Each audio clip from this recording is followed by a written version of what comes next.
ఏది రాని వాడిని బీకామ్ తీసుకొచ్చి నిలబడేసి వాడికి ఆటో కేటగిరీ ఎత్తి చేసి 6 నెలలు పని చేసేసి అది ఫ్రెషర్స్ అయితే 3 years అగ్రిమెంట్ బాగుంటుంది.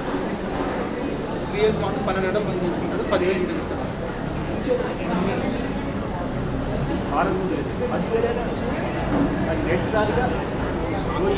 ఏముండదు అంటే వాడు మరి కరెక్ట్గా ఇలా అయితే ఆ కంపెనీ మరి ఎంఎన్సీ లెవెల్ 3 కంపెనీ తీసుకురా.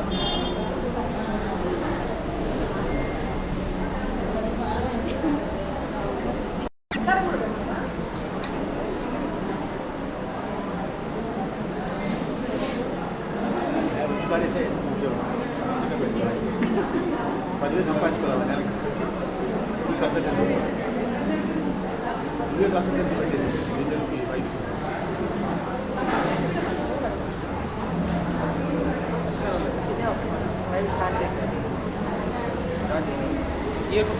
ఇయర్ ఫోన్ వాడితే నా వాయిస్ ఇయర్ ఫోన్ కూడా ఏర్పడదు. దీనికి ఏం వినిపించింది అక్కడ మైక్లో వినపడాలి, ఈ మైక్లో వినపడాలి, కానీ ఈ మైక్లో వినిపిస్తుంది. అదే అదే దాని కనెక్షన్ పెట్టే ఇది పెట్టిన తర్వాత దీనికి రావాలి.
आप जी तो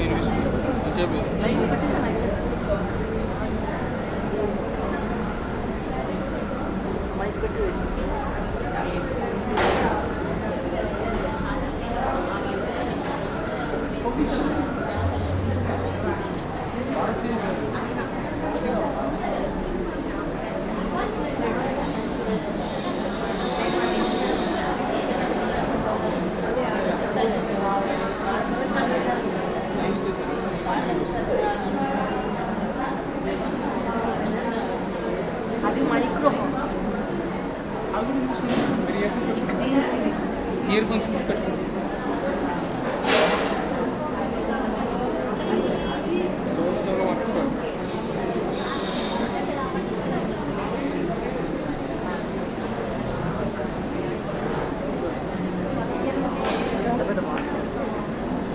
నాతో బాటిల్ ఉంది కాబట్టి తాగు. అది ఆప్ చేసి సైలెంట్లో ఉందని సెల్ లేదు.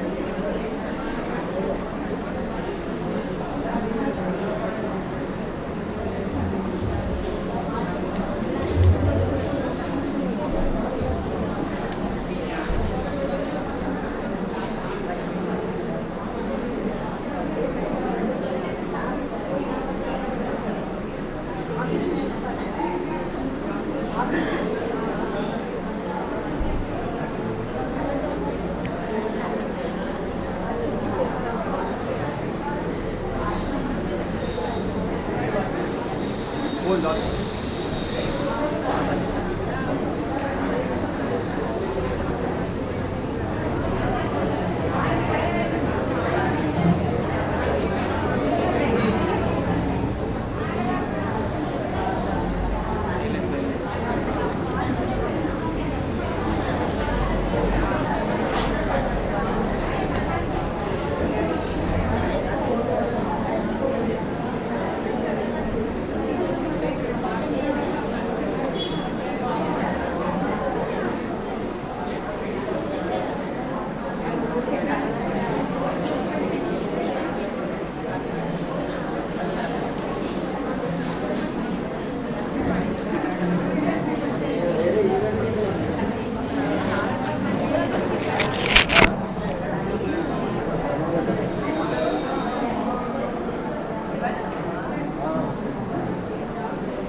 అదేవిధంగా శ్రీజీ అని పిలుస్తారు. అమ్మవారికి శ్రీజీ అనే పేరు ఎక్కువగా కనబడుతూ ఉంటుంది. సామాన్యులు కూడా శ్రీజీ అంటే రాధాదేవి. ఆ శ్రీ ఎవరు? ఏ తల్లి అయితే దుర్గగా, లక్ష్మిగా, సరస్వతిగా, గాయత్రిగా ఇత్యాది రూపములతో ఉన్నదో ఆ తల్లి రాధ. పంచమహాశక్తులు అందులో పూర్ణ స్వరూపులు రాధ.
పావనమచింత్య వైభవం తం నరం వపుషి కుంజరం ముఖే మన్మహే కిమపి తుందిలం మహః శరణం కరవాణి శర్మదం తే చరణం వాణి చరాచరోపదివ్యం కరుణామసృణైః కటాక్షపాతైః కురు మాం అంబ కృతార్థసార్థవాం. శారదా శారదాంభోజవదనా వదనాంబుజే సర్వదా సర్వదాస్మాకం సన్నిధిః సన్నిధిం క్రియాత్. విమలపటీ కమలపుటీ పుస్తక రుద్రాక్షశస్తహస్తపుటీ కామాక్షి పక్ష్మలాక్షి కలిత విపంచి విభాసి వైరించి వాగర్థావివ సంపృక్తౌ వాగర్థ ప్రతిపత్తయే జగతః పితరౌ వందే పార్వతీ పరమేశ్వరౌ. గురవే సర్వలోకానాం భిషజే భవరోగిణాం నిధయే సర్వవిద్యానాం దక్షిణామూర్తయే నమః. నారాయణ సమారంభాం వ్యాసశంకరమధ్యమాం అస్మదాచార్యపర్యంతాం వందే గురుపరంపరాం. నారాయణం నమస్కృత్య నరం చైవ నరోత్తమం దేవీం సరస్వతీం వ్యాసం తతో జయముదీరయేత్.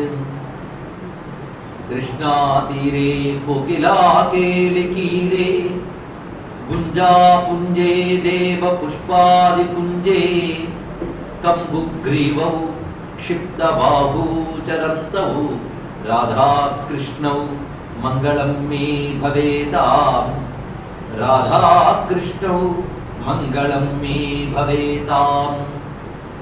వైదధ్య సింధురనురాగరసైక సింధు వాత్సల్య సింధురతిసాంద్ర కృపైక సింధు లావణ్య సింధురమృతఛవి రూప సింధు శ్రీ రాధికా స్ఫురతు మే హృది కేళి సింధు. ప్రీతిరివ మూర్తిమతి రస సింధోస్సార సంపదివ విమలా వైదగ్ధీనాం హృదయం కాచన బృందావనాధికారిణీ జయతి.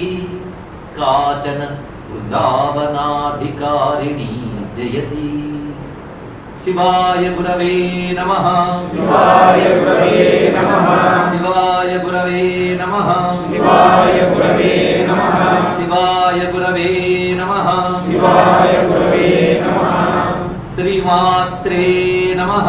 శ్రీమాత్రే నమః. శ్రీమాత్రే నమః. శ్రీమాత్రే నమః. శ్రీమాత్రే నమః. శ్రీమాత్రే నమః. శ్రీ విష్ణు రూపాయ నమః శివాయ. శ్రీ విష్ణు రూపాయ నమః శివాయ. శ్రీ కృష్ణ శ్రీకృష్ణ శరణం మమ శ్రీకృష్ణ శరణం మమ శ్రీకృష్ణ శరణం మమ శ్రీకృష్ణ శరణం మమ శ్రీకృష్ణ శరణం మమ శ్రీకృష్ణ శరణం మమ శ్రీ రాధా కృష్ణాభ్యాం నమః శ్రీ రాధా కృష్ణాభ్యాం నమః నమో మహద్భ్యో ఋషిభ్యో గురుభ్యో నమః. వేదమయమై కృష్ణమయమై జగద్గురుమయమైన ఈ సభా సదస్సుకి సవనీయ నమస్సులు సమర్పణ చేసుకుంటూ శ్రీమద్ భాగవతంలో సుఖయోగితుల వారు వివరిస్తున్న రాస పంచాధ్యాయులో నిన్నటి రోజున కృష్ణ పరమాత్మ యొక్క వేణుగానాన్ని విని గోపికలందరూ కూడాను అక్కడికి చేరుకొనడం అనే విషయాన్ని వ్యాఖ్యానించుకున్నాం. అందులో ప్రధానంగా అన్యోన్యం అలక్షితోద్యమాహ, ఒకరికొకరు తెలియకుండా బయలుదేరుతున్నారు. ఎవరు ఎలా వెళుతున్నారో పట్టని విధంగా బయలుదేరుతున్నారు. అంటే ఒకరినొకరు పట్టించుకోకుండా పరిసరాలు కూడా పట్టని విధంగా వెళుతున్నారు అని చెప్తూ వెళ్ళిన వైనాన్ని చాలా అద్భుతంగా వర్ణించారు సుఖయోగితుడు. దుహంచోభియుక్కాశ్చిత్ దోహం హిత్వా సముత్సుకా, పాలు పితుకుతున్న వారు అలాగే వెళ్ళిపోయారు, కల్లాపి జల్లుతున్న వాళ్ళు అలాగే వెళ్ళారు. అంతేగాని పాత్ర అక్కడ పెట్టి ఒక్కసారి ఒళ్ళు తుడుచుకుని వెళ్ళడం లేదు, ఉన్నవారు ఉన్నట్లే వెళ్ళారు. ఈ వర్ణన సుమారు 2-3 శ్లోకములు సుఖయోగిందులు చేస్తున్నారు. దీన్ని బట్టి చూస్తుంటే దైహికమైన స్పృహ లేని స్థితిలో వాళ్ళందరూ వెళ్ళారు. ఎప్పుడైతే దైహిక స్పృహ దాటిపోతుందో అది భౌతిక కామాన్ని దాటిపోయిన స్థితి అని అర్థమవుతుంది. అది వాళ్ళు వెళ్ళినవి మహాభావ శరీరాలతో వెళుతున్నారు, బాహ్యమైన స్పృహ లేని శరీరాలు వెళుతున్నారు. అది అన్యోన్యం అలక్షితోద్యమ అనే మాట చాలా విశేషమైనటువంటిది. నాణ్య పశ్యత్ నాణ్యశ్రుణుతో చెప్పుకున్నాం. అలా వాళ్ళని కదలనిచ్చిన శక్తి ఏది? ఏదయ్యా అలా కదలనిస్తుంది, ఏమీ పట్టనివ్వకుండా కదిలించే శక్తి ఏది అంటే భక్తిరేవ ఏనం గమయతి, భక్తిరేవ ఏనం నయతి, భక్తిరేవ ఏనం వర్ధయతి అని భాగవత శాస్త్రవేత్తలు చెప్తారు. భక్తులకు పోషకం ఏంటంటే భక్తే పోషకం. అదే వారిని వర్ధిల్ల చేస్తుంది, అదే వారిని నడిపిస్తుంది, అదే వారిని గమ్యాన్ని చేర్చుతుంది. వ్యత్యస్త వస్త్రాభరణా కాశ్చిత్ కృష్ణాంతికం వ్యయు. వ్యత్యస్త వస్త్రాభరణా, వారి వస్త్రాభరణాలు కూడా వ్యత్యాసంగా ధరించారు.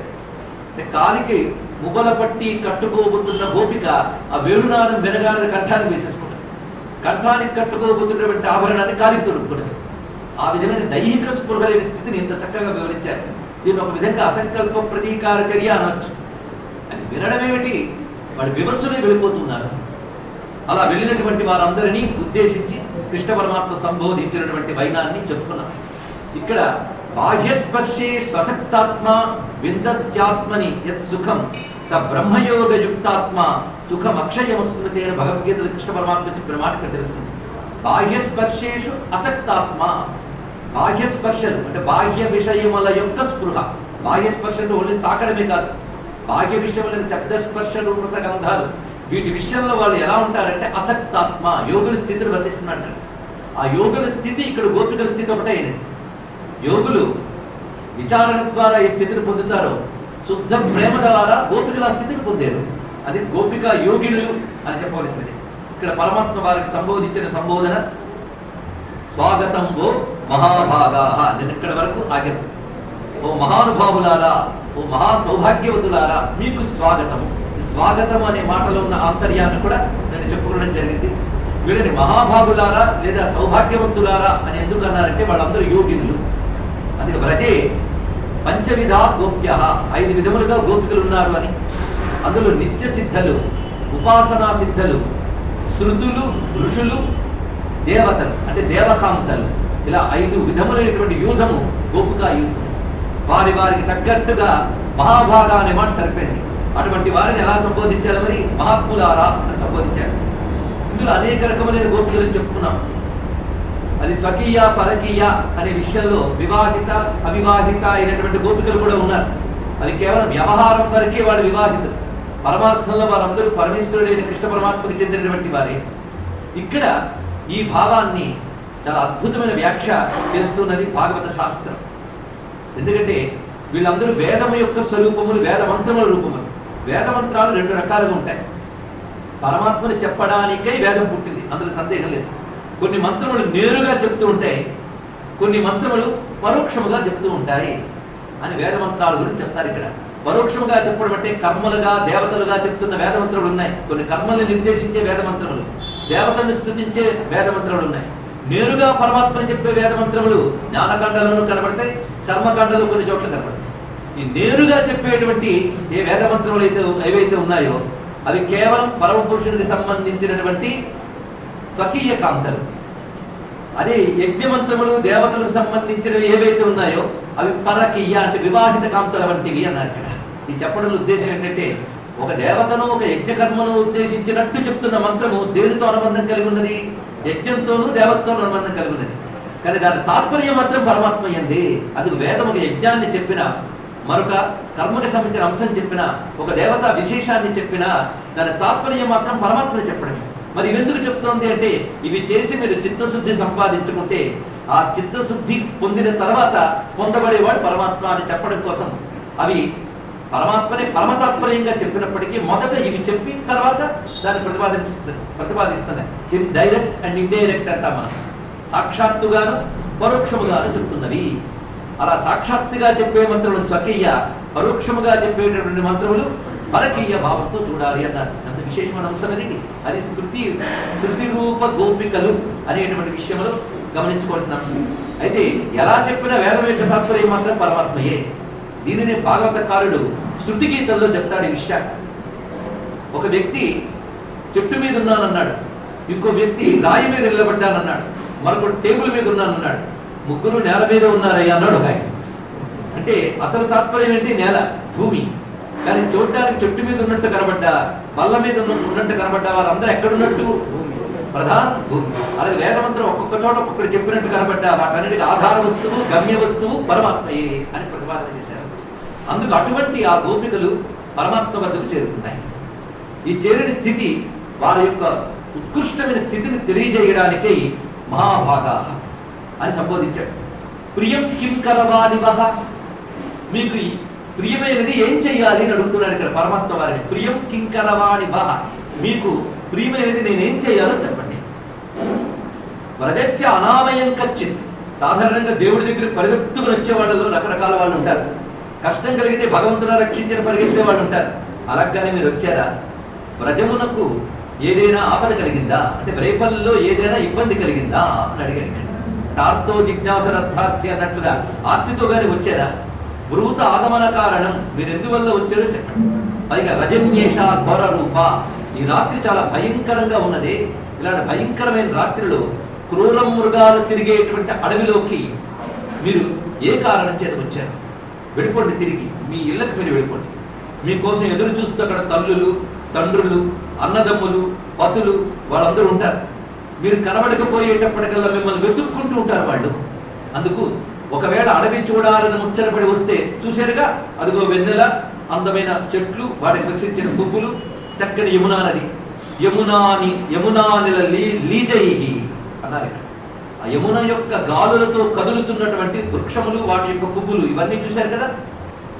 ఇంక వెళ్ళండి, మీరు ఎక్కువసేపు కూడా మసలవద్దు. ఒకవేళ మీకు నాపై ప్రేమ కలిగి రావడం ఆశ్చర్యపడాల్సిన విషయం కాదు, ఎందుకంటే సృష్టిలో ప్రతి ప్రాణులకి నాపై ప్రేమ ఉంటుంది కదా అన్నాడు. ఆ మాటలోనూ ఉన్న దాప్తర్యం. ఆగతా హ్యుపపన్నం వహ ప్రియంతే మయి జంతవః, ప్రియంతే మయి జంతవః, ఈ మాట తెలుసుకోవాలి. ప్రతి జంతువుకి పరమాత్మ మీద ప్రేమ ఉంది. ఒక ఆయన అన్నాడు, నాకు లేదండి, నేను జంతువు కంటే ఘోరం. దీని అర్థం ఏంటి? ప్రతి జంతువుకి ఉన్నది అంటే ప్రతి జంతువు ప్రేమించే వస్తువు ఆత్మ వస్తువు, ఆత్మాతడు, అది చెప్పడం. ప్రతి జంతువుకి ప్రీతిపాత్రమైనది. అందుకే భాగవతం మునుపు భాగాలన్నీ చదివిన సంస్కారంతో రాసపంచాధ్యాయానికి రావాలని చెప్తున్నాం. బ్రహ్మ వత్సాపహరణం చేసినటువంటి లీలలో మనం పరిశీలించినట్లయితే కృష్ణ పరమాత్మ అనేక గోపబాలకుల రూపం ధరించినప్పుడు సుఖయోగిందుడు గొప్ప మాట చెప్తారు. గోపబాలకుల రూపం ధరించాక ఆ గోపబాలకుల తల్లులు, తండ్రులు తమ పుత్రుల కంటే ఎక్కువ ప్రేమగా చూశారు ఆ స్థితిలో అని చెప్పడంలో ఉద్దేశం ఏంటంటే, పుత్రుల కంటే ఇతరుల కంటే గొప్ప వస్తువు ఏదయ్యా అంటే ఆత్మవస్తువు గొప్పది. ఆత్మీయ కృష్ణుడు, కానీ కృష్ణుడిపై అంత ప్రేమ చూపించారు అని వివరించారు ఇక్కడ. ఆత్మనస్తు కామాయ సర్వం ప్రియం భవతి అనేటువంటి మాట అక్కడ మనకు ఉపనిషత్ వాక్యం కనబడుతుంది. కానీ కృష్ణుడు ఎవరు? ఆత్మస్వరూపుడు. ఆత్మ ఎవరికి ప్రీతి కాదండి? లేదండి, నాకు వాడంటే ఇష్టం. వాడంటే ఇష్టం ఎందుకంటే వాడు ఆనందంగా ఉంటే నువ్వు ఆనందిస్తావు. చివరికి దేది మనకి ప్రియమైన వస్తువు?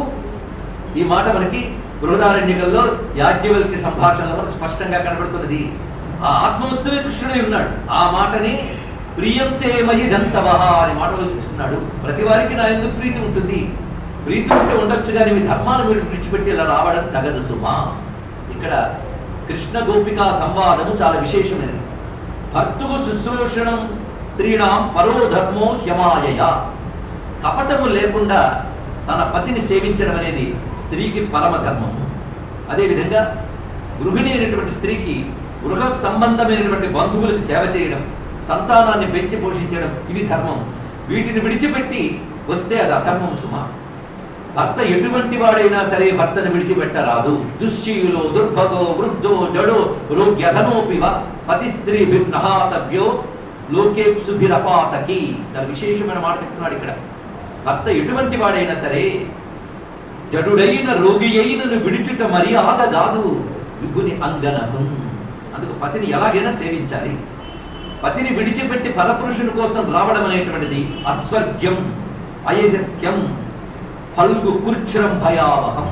ఇది అకీర్తికరం, అయశస్యం. ఇది యశస్కరము కాదు, సద్గతులు ఇవ్వదు. ఒకవేళ నిజంగా నాపై మీకు ప్రీతి ఉంటే దానికి ఇలా పరిగెత్తుకు రావాలా?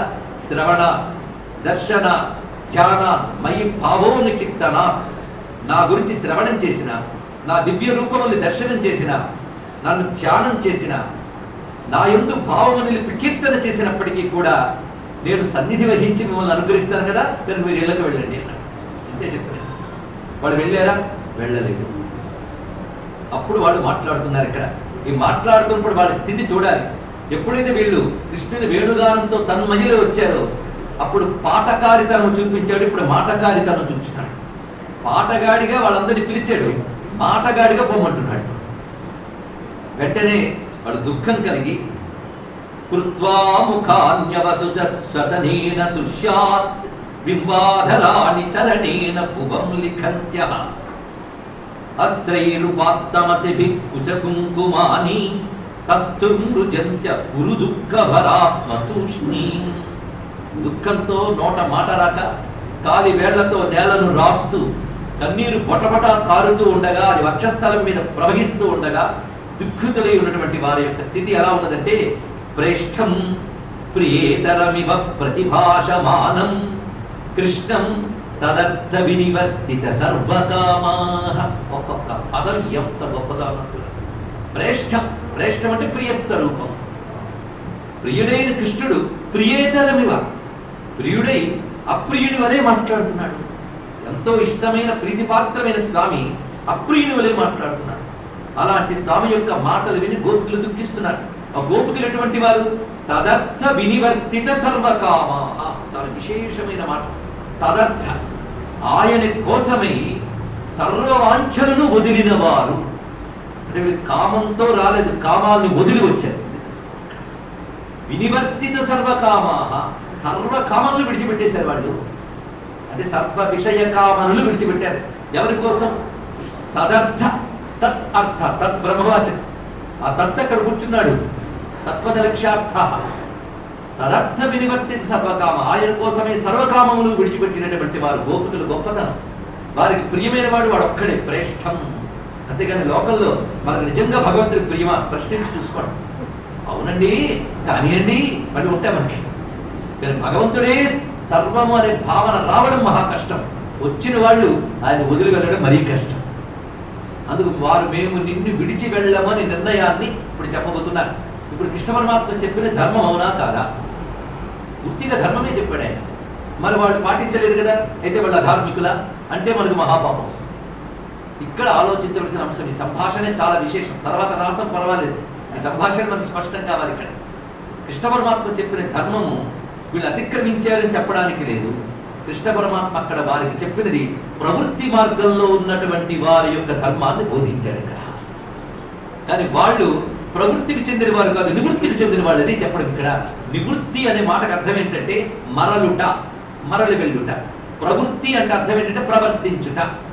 దేని యందు ప్రవర్తించుట, దేని నుండి నివర్తించుట? సంసార అంతే. లేదు ఇక్కడ. సంసారే ప్రవర్తితాః, వాళ్ళు ప్రవృత్తి మార్గం. సంసారంలో ప్రవర్తించే వాళ్ళు ప్రవృత్తి మార్గం. సంసారాన్ని విడిచిపెట్టినటువంటి వాళ్ళు నివృత్తి మార్గం. ఈ విడిచిపెట్టినటువంటి భ్రష్టత్వంలో కాదు, బ్రహ్మమును పట్టుకుని సంసారాన్ని విడిచిపెట్టినటువంటి వారు ఎవరో వారు నివృత్తి మార్గగాములు. నివృత్తి మార్గగాములకు ప్రవృత్తి మార్గం వర్తించదు ఇది చెప్పారు. అయితే ప్రవృత్తి మార్గం ఎవరికి? మన బోంట్లకి. ఇక్కడ కృష్ణ పరమాత్మ చెప్పిన ఉపదేశం ఎవరికి? గృహస్థ ధర్మంలో ఉన్న అందరికీ బోధించాడు. అక్కడ మీరు మీ ధర్మాల్ని పాటించండి. స్త్రీ అయినటువంటి ఆమె నేనేదో ఆధ్యాత్మిక సాధన చేస్తానని భర్తని పిల్లల్ని విడిచిపెట్టి వస్తే ప్రయోజనం లేదు. నేను లలితా శాస్త్రం చదివి వస్తాను, మీరు ఈ లోపల వండిసి తినేయండి, నాకు కొంచెం పెట్టండి అంటే అయ్యే లలితమ్మ అనుగ్రహించండి. ఇక్కడ ప్రవృత్తి మార్గంలో ఉన్నవారు అంటే ఇక్కడ ఇంకొక మాట వాళ్ళే చెప్తారు. ఇక్కడ దేహాభిమానము, దేహాభిమానం ఉన్న వారందరూ ప్రవృత్తి మార్గంలో ఉన్నటువంటి వారే. ఎక్కడ తెలుసుకుంటే చాలు. కనుక నేను కూడా ఇలాగే ఇల్లు వాకిలన్నీ విడిచిపెట్టి ఇంకెవరి బట్టో వెళ్ళానండి అంటే అది పాపమే. పరమపురుషుడైన పరమాత్మ దగ్గరికి ఇవన్నీ విడిచిపెట్టిన వాటికి వీటి స్పృహే లేదు, దేహాభిమానమే లేనటువంటి వారు అందుకు వెళ్ళిన స్థితి. అది దేహాభిమానము కలవారికి ప్రవృత్తి మార్గము, దేహాభిమానము వదిలిన వారికి నివృత్తి మార్గం. నివృత్తి మార్గానికి ప్రవృత్తి ధర్మాలు వర్తించవు అని తెలుసుకోవాలి. అందుకు కృష్ణుడు చెప్పింది నిజమే, కానీ ప్రవృత్తి వారికి. అందుకు తామెవరో వాడు చెప్పుకుంటున్నారు, నువ్వు చెప్పింది నిజమే, అది వాళ్ళకి. కానీ నీ దగ్గరికి అన్నీ విడిచిపెట్టి వచ్చిన మాకు ఇది వర్తించదయ్యా అన్నారు. నివృత్తి మార్గగాములైన యోగులు ఎటువంటి వారో, కృష్ణ ప్రేమాత్మకమైన చిత్తవృత్తి కలిగినటువంటి గోపికలు కూడా అటువంటి వారే అని చెప్తున్నారు. ఆ స్థితి అలాంటిది. పరమాత్మ తప్ప అన్యము పట్టిన పరాభక్తి. వీళ్ళకి మరొక మాట అంటారు, పరమైకాంతిక భక్తాహ. ఇది చాలా విశేషమైన పదం అండి, ఈ టర్మ్ గుర్తుపెట్టుకోండి. ఏకాంత భక్తే చాలా విశేషం. ఏకాంతిక భక్తి, భక్త ఏకాంతిలో ముఖ్యాహ అంటాడు నారదుడు భక్తి సూత్రాల్లో. ఏకాంతిక భక్తి, ఏకాంతిక భక్తి అర్థం కావడం కష్టం. ముఖ్యంగా మహాభారతంలో శాంతి పర్వంలో భీష్ముడు ధర్మరాజుకి ఏకాంతిక భక్తి గురించి చెప్తాడు. ఆ ఏకాంతిక భక్తుల ఉదాహరణకి నారదుల వారిని గురించి చెప్తాడు. ఏకాంతిక భక్తి అంటే సామాన్యులకి అర్థము కాదు. అక్కడ పరమాత్మ తప్ప అన్యము లేని స్థితి ఏది ఉందో అది ఏకాంతిక భక్తికే మరొక పేరు అనన్యం. కొంతమంది అనన్య భక్తి అంటే ఏమనుకుంటారంటే కృష్ణుని తప్ప మరే దేవుడిని పూజించకపోవడమే అనన్య భక్తి అంటారు. అంటే వీళ్ళకి అర్థం కాలేదు, మనకు అర్థం కాదు. పరమాత్మ తప్ప అన్య విషయ చింతన పట్టనటువంటి భక్తి, అనన్యాశ్చింతయంతో మా అది ఆ స్థితి. ఆ భక్తికి పేరు ఏకాంతిక భక్తి. దానికి కృష్ణ పరమాత్మ ఏకభక్తి విశిష్యతే అని భగవద్గీతను బోధించాడు. ఆ ఏకాంతిక భక్తులు కూడా పరమైకాంతికాహ అని ఇక్కడ వ్యాఖ్య. ఈ పరమైకాంతికులకి పతి, పిత, మాత ఇవేవి పట్టవు. ఇవన్నీ దైహిక బంధాలు. ఈ దైహిక బంధములతో తాదాత్మ్యం వాళ్ళకు ఉండదు, కేవలం పరమాత్మతో తాదాత్మ్యం ఉంటుంది. అటువంటి వారు పరమైకాంతిక భక్తులు. ఈ పరమైకాంతిక భక్తి పరాభక్తి, సిద్ధభక్తి అనే స్థాయికి చెందినది. అందుకని గౌడభక్తి అనే స్థాయికి చెందినది కాదు. కానీ గౌడభక్తికి అన్వయించదు. గౌడభక్తి కలిగినటువంటి ప్రవృత్తి మార్గగాములందరూ చేయవలసింది అంటే కృష్ణుడు చెప్పాడు, మీరు మీ మీ ధర్మాలు చేయండి, నన్ను ధ్యానించండి, నన్ను కీర్తించండి, నా గురించి శ్రవణం చేయండి, నా దివ్య ధామాల్లో నా స్వరూపాన్ని దర్శించండి, తప్పకుండా నన్ను పొందుతారు. కానీ కృష్ణుడు చెప్పినదంతా మన బోటి గృహస్థులకు అద్భుతమైన ఉపదేశం. ఇక్కడ స్వధర్మం పాలన చేయడం, భగవంతుడిని ఆరాధించడం. అది ఇప్పుడు గోపికలు ఆ స్థాయికి దాటిపోయిన వారు కనుక వారు తాము ఎటువంటి వారో పరమాత్మ చెప్తున్నారు. ఒక విధంగా వారు ఎటువంటి వారో పైనుండి చూస్తున్న దేవతలకు తెలియడం కోసం పరమాత్మ గోపికలను ఆ విధంగా మాట్లాడాడు. అప్పుడు గోపికలు వారు ఎటువంటి వారో చెప్తున్నారు. ఇక్కడ గోపికల మాటలు చాలా విశేషమైనటువంటి మాటలు వస్తున్నాయి. శ్రద్ధగా వినే ప్రయత్నం చేద్దాం. మైవం విభోర్హతి భవాన్ గదితం నృశంసం సంత్యజ్య సర్వ విషయాన్ స్తవ పాదమూలం. మాట ఎప్పుడు మాట్లాడినా కపటం లేకుండా మాట్లాడాలి, ఇది తెలియాలి. కానీ కపటం లేకుండా మాట్లాడడం అంటే ఏమిటో తెలియడం ఎప్పుడూ పోయింది. మనకి కపటం అలవాటు అయిపోయింది, అవునా లేదా? త్వమేవ మాతాత పితా త్వమేవ ప్రతి వాడు చదువుతాడు. కానీ నిజంగా భగవంతుణ్ణి త్వమేవ సర్వమని పట్టడం ఎంత కష్టం. పోనీ లోకం ముందు చలామణైపోతుంది, కానీ ఆయన ఎదురుగా మాట్లాడేటప్పుడే నిష్కపటంగా మాట్లాడాలి కదా. ఆ నిష్కపటంగా గోపికలు చెప్తున్నారు కృష్ణుడి పట్ల వాళ్ళకున్న భావం ఏమిటి, ప్రపంచం పట్ల వాళ్ళకున్న భావం ఏమిటి. ఎందుకంటే ఆయన దగ్గర నిష్కపటంగా మాట్లాడాల్సింది. కపటంగా మాట్లాడితే ఆయన కన్నవాడు కప్పగలడు. ఎలాగూ తెలుసుకునేవాడికి ఉన్నది చెప్పడం చాలా క్షేమం. దాచినా తెలుసుకునేవాడికి దాచకుండా చెప్పడమే ధర్మం. అందుకు చాలా గొప్పగా చెప్తున్నారు. మైవం విభోర్గతి భవాన్ గదితం వృషంసం. ఇంత కఠినంగా మాట్లాడడం తగదయ్యా, నీకు తగదు. ఎందుకంటే నువ్వు కరుణాస్వరూపుడు. నువ్వు ఇంత కఠినంగా మాట్లాడడం తగదు. ఎందుకంటే ఎవరితో మాట్లాడుతున్నావు, నీ దగ్గరకు వచ్చిన వారు ఎలాంటి వాళ్ళు, ఏదో కాసింత ఆవేశం కలిగో ప్రేమావేశంతోనూ వచ్చిన వాళ్ళు కాదు. అంటే ఎప్పుడు విషయవాసనలో మునిగి తేలుతూ అప్పుడప్పుడు భగవద్వాసన కలిగిన వాడు కాదు. విషయవాసన ఇసుమంత లేకుండా సంత్యజ్య సర్వ విషయాస్తవ పాదమూలం భక్త. గొప్ప మాట ఇక్కడ. ఈ మాట చిన్న విషయం అనగలమా? సర్వ విషయా మా యొక్క సర్వ విషయములను విడిచిపెట్టి నీ పాదములను ఆశ్రయించిన వారము. మరి వీళ్ళకి మాత్రం దోషాలు ఉండవా? వాళ్ళు ఉన్నాయో ఆలోచించరు, ఆ పాదాలనే ఆలోచిస్తారు వాళ్ళు. ఇక్కడ అలాంటి వాళ్ళు ఎలాంటి వాళ్ళైనా వాళ్ళకి ఏవో పూర్వజన్మార్జితమైన వాసనలు ఉంటే అవి తొలగించవలసిన బాధ్యత ఆయన. అన్నీ విడిచిపెట్టి పాదం పట్టుకుంటే వాడి వెనకాల ఏ కర్మవాసనలు ఉన్నాయో ఏ దోషాలు ఉన్నాయో విడిచిపెట్టవలసిన బాధ్యత ఆయనది. అనన్యాశ్చింతయంతో మాం ఏ జనాః పర్యుపాసతే తేషాం నిత్యాభియుక్తానాం యోగక్షేమం వహామ్యం. అందులో 3 మాటలు ఉన్నాయి. ఆ 3 లక్షణాల్లో ఏదో ఒకటి ఉన్నా సరిపోతుంది. అనన్యాః చింతయంతో మాం ఏ జనాః పర్యుపాసతే. ఇక్కడ పర్యుపాసన ఉండాలి, అనన్య చింతన ఉండాలి, నిత్యాభియుక్తానం. 3 ఉన్నటువంటి వాడికి స్వామి అనుగ్రహం ఎలా ఉంటుంది? తేషాం నిత్యాభియుక్తానాం యోగక్షేమం వహామ్యం. వాళ్ళు ఏ యోగముతో నన్ను చేరేరో ఆ యోగాన్ని పదిలంగా కాపాడుతాను. యోగక్షేమం అంటే వాళ్ళకి పంచదార రేషన్ కార్డు రాకపోతే ఆయన తెచ్చిస్తాడని కాదు ఇక్కడ అర్థం. యోగక్షేమము అంటే వారు ఏ యోగంతో పరమాత్మను ఆశ్రయించారో ఆ యోగము నుంచి చెడిపోకుండా భ్రష్టులు కాకుండా కాపాడుతాడు. అది యోగక్షేమ మహామ్యం అనే మాట. సరిగ్గా సంత్యజ్య సర్వ విషయాన్ స్తవపాదమూలం అనే మాటకి భగవద్గీతలో చర్మవాక్యానికి సంబంధం కనబడుతున్నది. సర్వధర్మాన్ పరిత్యజ్య మామేకం శరణం వ్రజ అహం త్వా సర్వపాపేభ్యో మోక్షయిష్యామి మా శుచః. సర్వం విడిచిపెట్టి వచ్చిన వాళ్ళకి అసలు వాసనే లేదు కదా. అటువంటిప్పుడు వారికి ఒకవేళ దోషాలు ఉంటే అవి తొలగించవలసిన బాధ్యత అయితే అనుగ్రహ స్వరూపం యొక్క లక్షణం. అందుకే వీళ్ళందరూ సామాన్యులు కాదు, ఒక్కొక్కరు యోగినులు. పంచవిధ గోప్య మర్చిపోవద్దు ఇక్కడ. అటువంటి వారి మాటలు ఎలా ఉంటాయి? ఆ స్థాయిలో ఉంటాయి. అది సంచత్య సర్వ విషయాన్ స్తవ పాదమూలం భక్త భజస్వ దురవగ్రహ మాత్యజాస్మన్. మమ్మల్ని విడిచిపెట్టకయ్యా, మమ్మల్ని స్వీకరించవయ్యా. ఎలా స్వీకరించాలో ఉపమానం చెప్తున్నారండి. ఉపమానం చాలు వీళ్ళ స్థాయి ఉంటో చెప్పడానికి. వీళ్ళ స్థాయి అలాంటిది. బయటకు చూస్తే స్త్రీలుగా కనబడుతున్నారు, బయట చూస్తే ఒక బాహ్య కామను అడుగుతున్నట్టు కనబడుతుంది. కానీ వీళ్ళు వాడుతున్న ఉపమానం చూడండి. దేవో యథాది పురుషో భజతే ముముక్షూన్. ముముక్షువులు అనే మాట ఎప్పుడైనా విన్నారా? తీవ్ర మోక్ష కాంక్ష కలిగిన వారు. అంతేగాని మోక్షం కావాలని ఎవడకూడదండి, అదేదో గొప్పది కనుక వచ్చేస్తే బాగుందని ప్రతివాడుకుంటుంది. కానీ తీవ్రమైన ముముక్షత్వం, ముముక్షత్వం అంటేనే తీవ్ర మోక్ష కామన, సామాన్యం కాదు. ఆ తీవ్ర మోక్ష కామన ఎలా ఉండాలయ్యా అంటే, నీటిలోంచి బయటపడ్డ చేప ఆ నీటిలో పడ్డం కోసం ఎలా గిలగిలలాడుతుందో అలా గిలగిలలాడే మోక్షం కోసం. అలా గిలగిలలాడే వాళ్ళు ఎంతమంది అండి? వస్తే పుచ్చుకుందాం, లేకపోతే నెక్స్ట్ జన్మలో చూసుకుందాం అనుకునే వాళ్ళకి ఎన్ని జన్మలు ఎత్తినా దొరుకుతుందా అని ఇక్కడ తీవ్ర ముముక్షత్వం. దీని గురించి మనం అనేక మార్లు చెప్పుకున్నాం. రామకృష్ణ పరమహంస మోక్షం కావాలి అనే కోరిక ఎంత ఉండాలో చెప్పడం కోసం శిష్యుడిని నీటిలో ముంచితే వాడు గిలగిల్లాడి బయటికి తీయన్నాడు. ముంచినప్పుడు బయటికి రావాలని ఎంత గిలగిలలాడేవో మోక్షం కావాలని అంత గిలగిలలాడితే అప్పుడు భగవద్ అనుగ్రహం లభిస్తుంది. అది ముముక్షు. కబుర్లకేముంది, 1,000,000 మంది చెప్తారు. కానీ ముముక్షత్వం అనేటువంటిది పరమవాంఛ. అది లభించాలి అంటే ఎన్ని జన్మల పుణ్య సంస్కారం ఉండాలో. అది ముముక్షువులైనటువంటి మహాత్ములని ఆది పురుషుడైన భగవంతుడు ఎలా అనుగ్రహిస్తాడో మమ్ములను నువ్వు అలా అనుగ్రహించు. ఇది ఉపమానం. ఉపమానం దగ్గర రాసి పెట్టుకుంటే ముముక్షువులను ఆది పురుషుడైన భగవానుడు ఎలా అనుగ్రహిస్తాడో.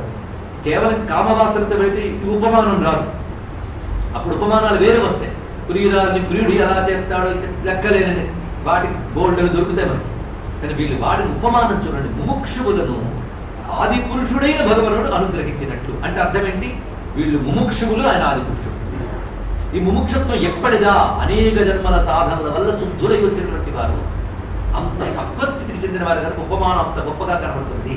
బయటికి స్త్రీ రూపంలో కనబడుతున్నా వాళ్ళు యోగులు. కేవలం బ్రహ్మకామను ఒళ్ళంతా చేసుకున్నారు వాళ్ళు. ఇక్కడ బ్రహ్మము కావాలనేటటువంటి తపన వాళ్ళు ఒళ్ళంతా అయిపోయిందండి. ఎందుకంటే ఇది వరకు సంస్కారాలు మన దేహాలు అవుతాయని చెప్పాడు. ఎందుకంటే ఎంత సాధన చేసినా ఈ దేహ భ్రాంతి ఉండడం చేత గజేంద్రుడు అయ్యాడు. వాడిలా భ్రాంతంతా దేహ రూపంలో వచ్చింది. వీళ్ళకి బ్రహ్మకామనంతా దేహం అయిపోయింది కనుక వాళ్ళ శరీరంలో ప్రత్యణువు బ్రహ్మమును అనుభవించడానికి యోగ్యమైంది. ఇక్కడ ఆ కారణం చేత వాళ్ళు అక్కడికి చేరుకోగలిగారు. అందుకు భజస్వ దురవగ్రహ, ఇక్కడ సంబోధనలు చాలా గొప్పగా చెప్పారు. ఇక్కడ విభో ఒకటి, విభో అంటే మా ప్రభువు నువ్వే, సర్వవ్యాపకుడైన బ్రహ్మము నువ్వే, అలాంటి నువ్వు దురవగ్రహ. దురవగ్రహ అనేది ఒక సంబోధన. కృష్ణుడిని అంటున్నారు దుఃఖంతో. ఒక అర్థంలో ఇది మొండి పట్టుదల కలవాడ, ఇది అర్థం. మొండి పట్టుదల, నీ పట్టుదల నీదేనా, మా మాట పట్టించుకోవా అని అనడానికి దురవగ్రహ సంబోధించారు. ఇక్కడ దురవగ్రహ అనే మాటకి ఇది జ్యోతిష్ శాస్త్రపరంగా అద్భుతమైన పదం ఇది, దురవగ్రహ.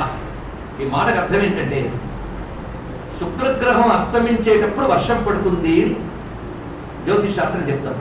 కానీ శుక్రగ్రహం అస్తమించినప్పుడు తప్పకుండా వర్షం పడుతుంది. కానీ ఆ సమయంలో అంగారకుడు కానీ ఉదయిస్తే వర్షం పడుతుంది. అలా శుక్రగ్రహం అస్తమిస్తున్నప్పుడు వర్షం పడుతున్న దశలో అంగారకుడు కానీ వస్తే వర్షం ఆగిపోతుంది కదా, ఆ స్థితిని దురవగ్రహ అంటారు. ధర్మం అక్కడికి అంటే అర్థం ఏంటంటే వర్ష ప్రతిబంధకం అని అర్థం. ఇక్కడ వర్ష ప్రతిబంధకం అంటే వర్షం రాకుండా అడ్డుకుంటున్నదా దురవగ్రహం అంటారు. ఈ మాట ఎందుకు వాడారు ఇక్కడ తెలుసుకోవాలి. నువ్వు వేణువుతో మమ్మల్ని పిలిచినప్పుడు నీ కృప వర్షిస్తున్నామని ఆనందంతో వచ్చావు. దగ్గరికి రాగానే ఏం చేసావు, వెళ్ళిపోటీ మాట్లాడుతున్నావు. అంటే వర్షం వస్తూ ఉంటే నీ మాట అడ్డుపడి తిరిగి వెనక్కి వెళ్ళిపోతున్నట్టుగా కనబడుతోంది కనుక నీ అనుగ్రహ వర్షానికి ప్రతిబంధకంగా మాట్లాడుతున్నావు కనుక దురవగ్రహ అని సంబోధన అంత చక్కగా చేశారు. శాస్త్ర శబ్దములు అంత విశేషంగా ఉంటాయి. పైగా నువ్వేం చెప్పు, పతి, పిత, మాత వీళ్ళందరూ నీ ఇంట్లో ఉంటారు కదా, వాళ్ళని చక్కగా సేవించుకోండి అని చెప్పే కదా. యత్పత్య పత్య సుహృదాం అనువృత్తిరంగా స్త్రీణాం స్వధర్మ ఇది ధర్మ విధాత్వయోక్తం. ఇప్పుడు ఈ ధర్మములు నువ్వే చెప్పగలవు, ఎందుకంటే నువ్వు ఉపదేష్టం. అస్త్వేవమేతత్ ఉపదేశపదే త్వయీశే ప్రేష్ఠో భవాం తనుభృతాం కిల బంధురాత్మా. విశేషమైన శ్లోకాల్లో ఇది. ఇక్కడ సంబోధనలు చాలా విశేషం. నువ్వు ధర్మవేత్తము కాబట్టి ఇలాగే మాట్లాడుతావు. అంటే కృష్ణుడు ధర్మవేత్త, మర్చిపోవచ్చు. అంటే ఎప్పుడు ధర్మాన్ని ఇసుమంత కూడా తప్పడు. పైగా అస్త్వేవ మేత ఉపదేశ పదేత్వయి, నువ్వు చెప్పిన వాటిలన్నీ నియందే ఉండుగాక. ఎందుకంటే ఉపదేష్టవు నువ్వు. ఉపదేష్ట అంటే ధర్మం ఏమిటో చెప్పేవాడు నువ్వు. ఇప్పుడు చెప్పేవా, నీ పని అది. ఎస్య నిశ్వసితం వేద, వేదాదులన్నీ నీ నుంచి వచ్చిన ఉపదేశాలే కనుక వేదాది శాస్త్రములన్నీ శృతి స్మృతి మమైవాజ్ఞ అన్నట్లుగా అవి నీ యొక్క ఉపదేశం. కనుకనే వేదములో ఉన్నటువంటి ధర్మములు నీ ఉపదేశాలే కనుక ఆ ధర్మాలు మళ్ళీ ఇప్పుడు చెప్పావు మాకు సంతోషం. కానీ ఉపదేశము నీ అందే ఉండుగాక. ఏమని నువ్వు చెప్పిన ఉపదేశము, పతి అపత్య అంటే పతి పుత్ర బంధు వీళ్ళందరినీ సేవించుకోమని చెప్పేవే. కానీ నిజానికి దేహానికి పతి పుత్ర వీళ్ళు, కానీ అసలు పతి పుత్ర అన్ని నువ్వే కదయ్యా అని ఇక్కడ చెప్పారు. అసలైన వాడు నువ్వు, ఎందుకంటే ఇవి దేహ బంధాలు. మరి నువ్వెవడివి, తను భృతాం కిల బంధురాత్మ. తను భృత మాకే కాదు, శరీరం ధరించిన అందరికీ కూడా నిజమైన బంధువు, నిజమైన ఆత్మ నువ్వే కదా అన్నాడు. అంటే ఇప్పుడు గోపికులకి మనకి తేడా ఏమిటి, మనకు కూడా ఆయనే బంధువు ఆయనే ఆత్మ. కానీ అది అని తెలుసుకోలేక అది పట్టుకోలేక ఉన్నవాళ్ళం మనం. అదే రూఢీ కలిగినటువంటి వారి గోపికలు అంతే కదా. అందుకు తనుభృత బంధువు ఆత్మ కిల. ఆ కిల అనే మాట కదా అని మాట అంటే స్థిరం అని చెప్పడం అంటే అర్థం నిశ్చయాత్మకం అనే భావంతో చెప్తున్నారు ఇక్కడ. కనుక తనుభృత సర్వదేహములు కలవారికి నువ్వే ఆత్మవు, నువ్వే నిజమైన బంధువు. కనుక ఆత్మబంధువు ఎవరు, ఆయనే. ముందు ఆత్మ బంధువు అనుకోండి, తర్వాత ఆత్మే అని తెలుస్తుంది. అందుకే బంధురాత్మ మాట అంత విశేషంగా చెప్పాడు. ఇద్దరికి ఆత్మబంధువులారా అంటూ ఉంటాం. దేహ బంధువులే ప్రపంచంలో అందరూ, ఆత్మబంధువు ఆత్మ మాత్రమే తెలుసుకోండి. ఆత్మగా ఆత్మే బంధువు, ఆత్మ ఆయన. ఆత్మావా ఇదమగ్ర ఆసీత్ ఉన్నది అదే ఆత్మతత్వమే. ఆ నువ్వు ఉపదేశం కనుక చక్కగా చెప్పు. ఉపదేశములన్నీ నీ యందే ఉండుగాక అన్నాడు. ఆ మాట చాలా గొప్పగా ఉన్నది. ఉపదేశము చెప్పిన యందే ఉపదేశం ఉండుగాక అంటే అర్థం ఏంటి, తల్లి తండ్రి భర్త పిల్ల అన్ని చెప్పేవే అవన్నీ నీయందే ఉండుగాక అంటే త్వమేవ మాత పిత త్వమేవ తమేవ బంధుశ్చ సఖా త్వమేవ. ఈ మాట వీళ్ళు అనడం కాదు, ఆయన మాటలు ఆయనకి అప్పచెప్తున్నారు. ఇందాక సర్వధర్మములు నీకు అర్పించాం కనుక మమ్మల్ని కాపాడుకోవాల్సింది నీదే ధర్మము అని చెప్పారు. ఎందుకంటే ఆయనే చెప్పాడు సర్వధర్మాన్ని పరిత్యజ్యాన్ని.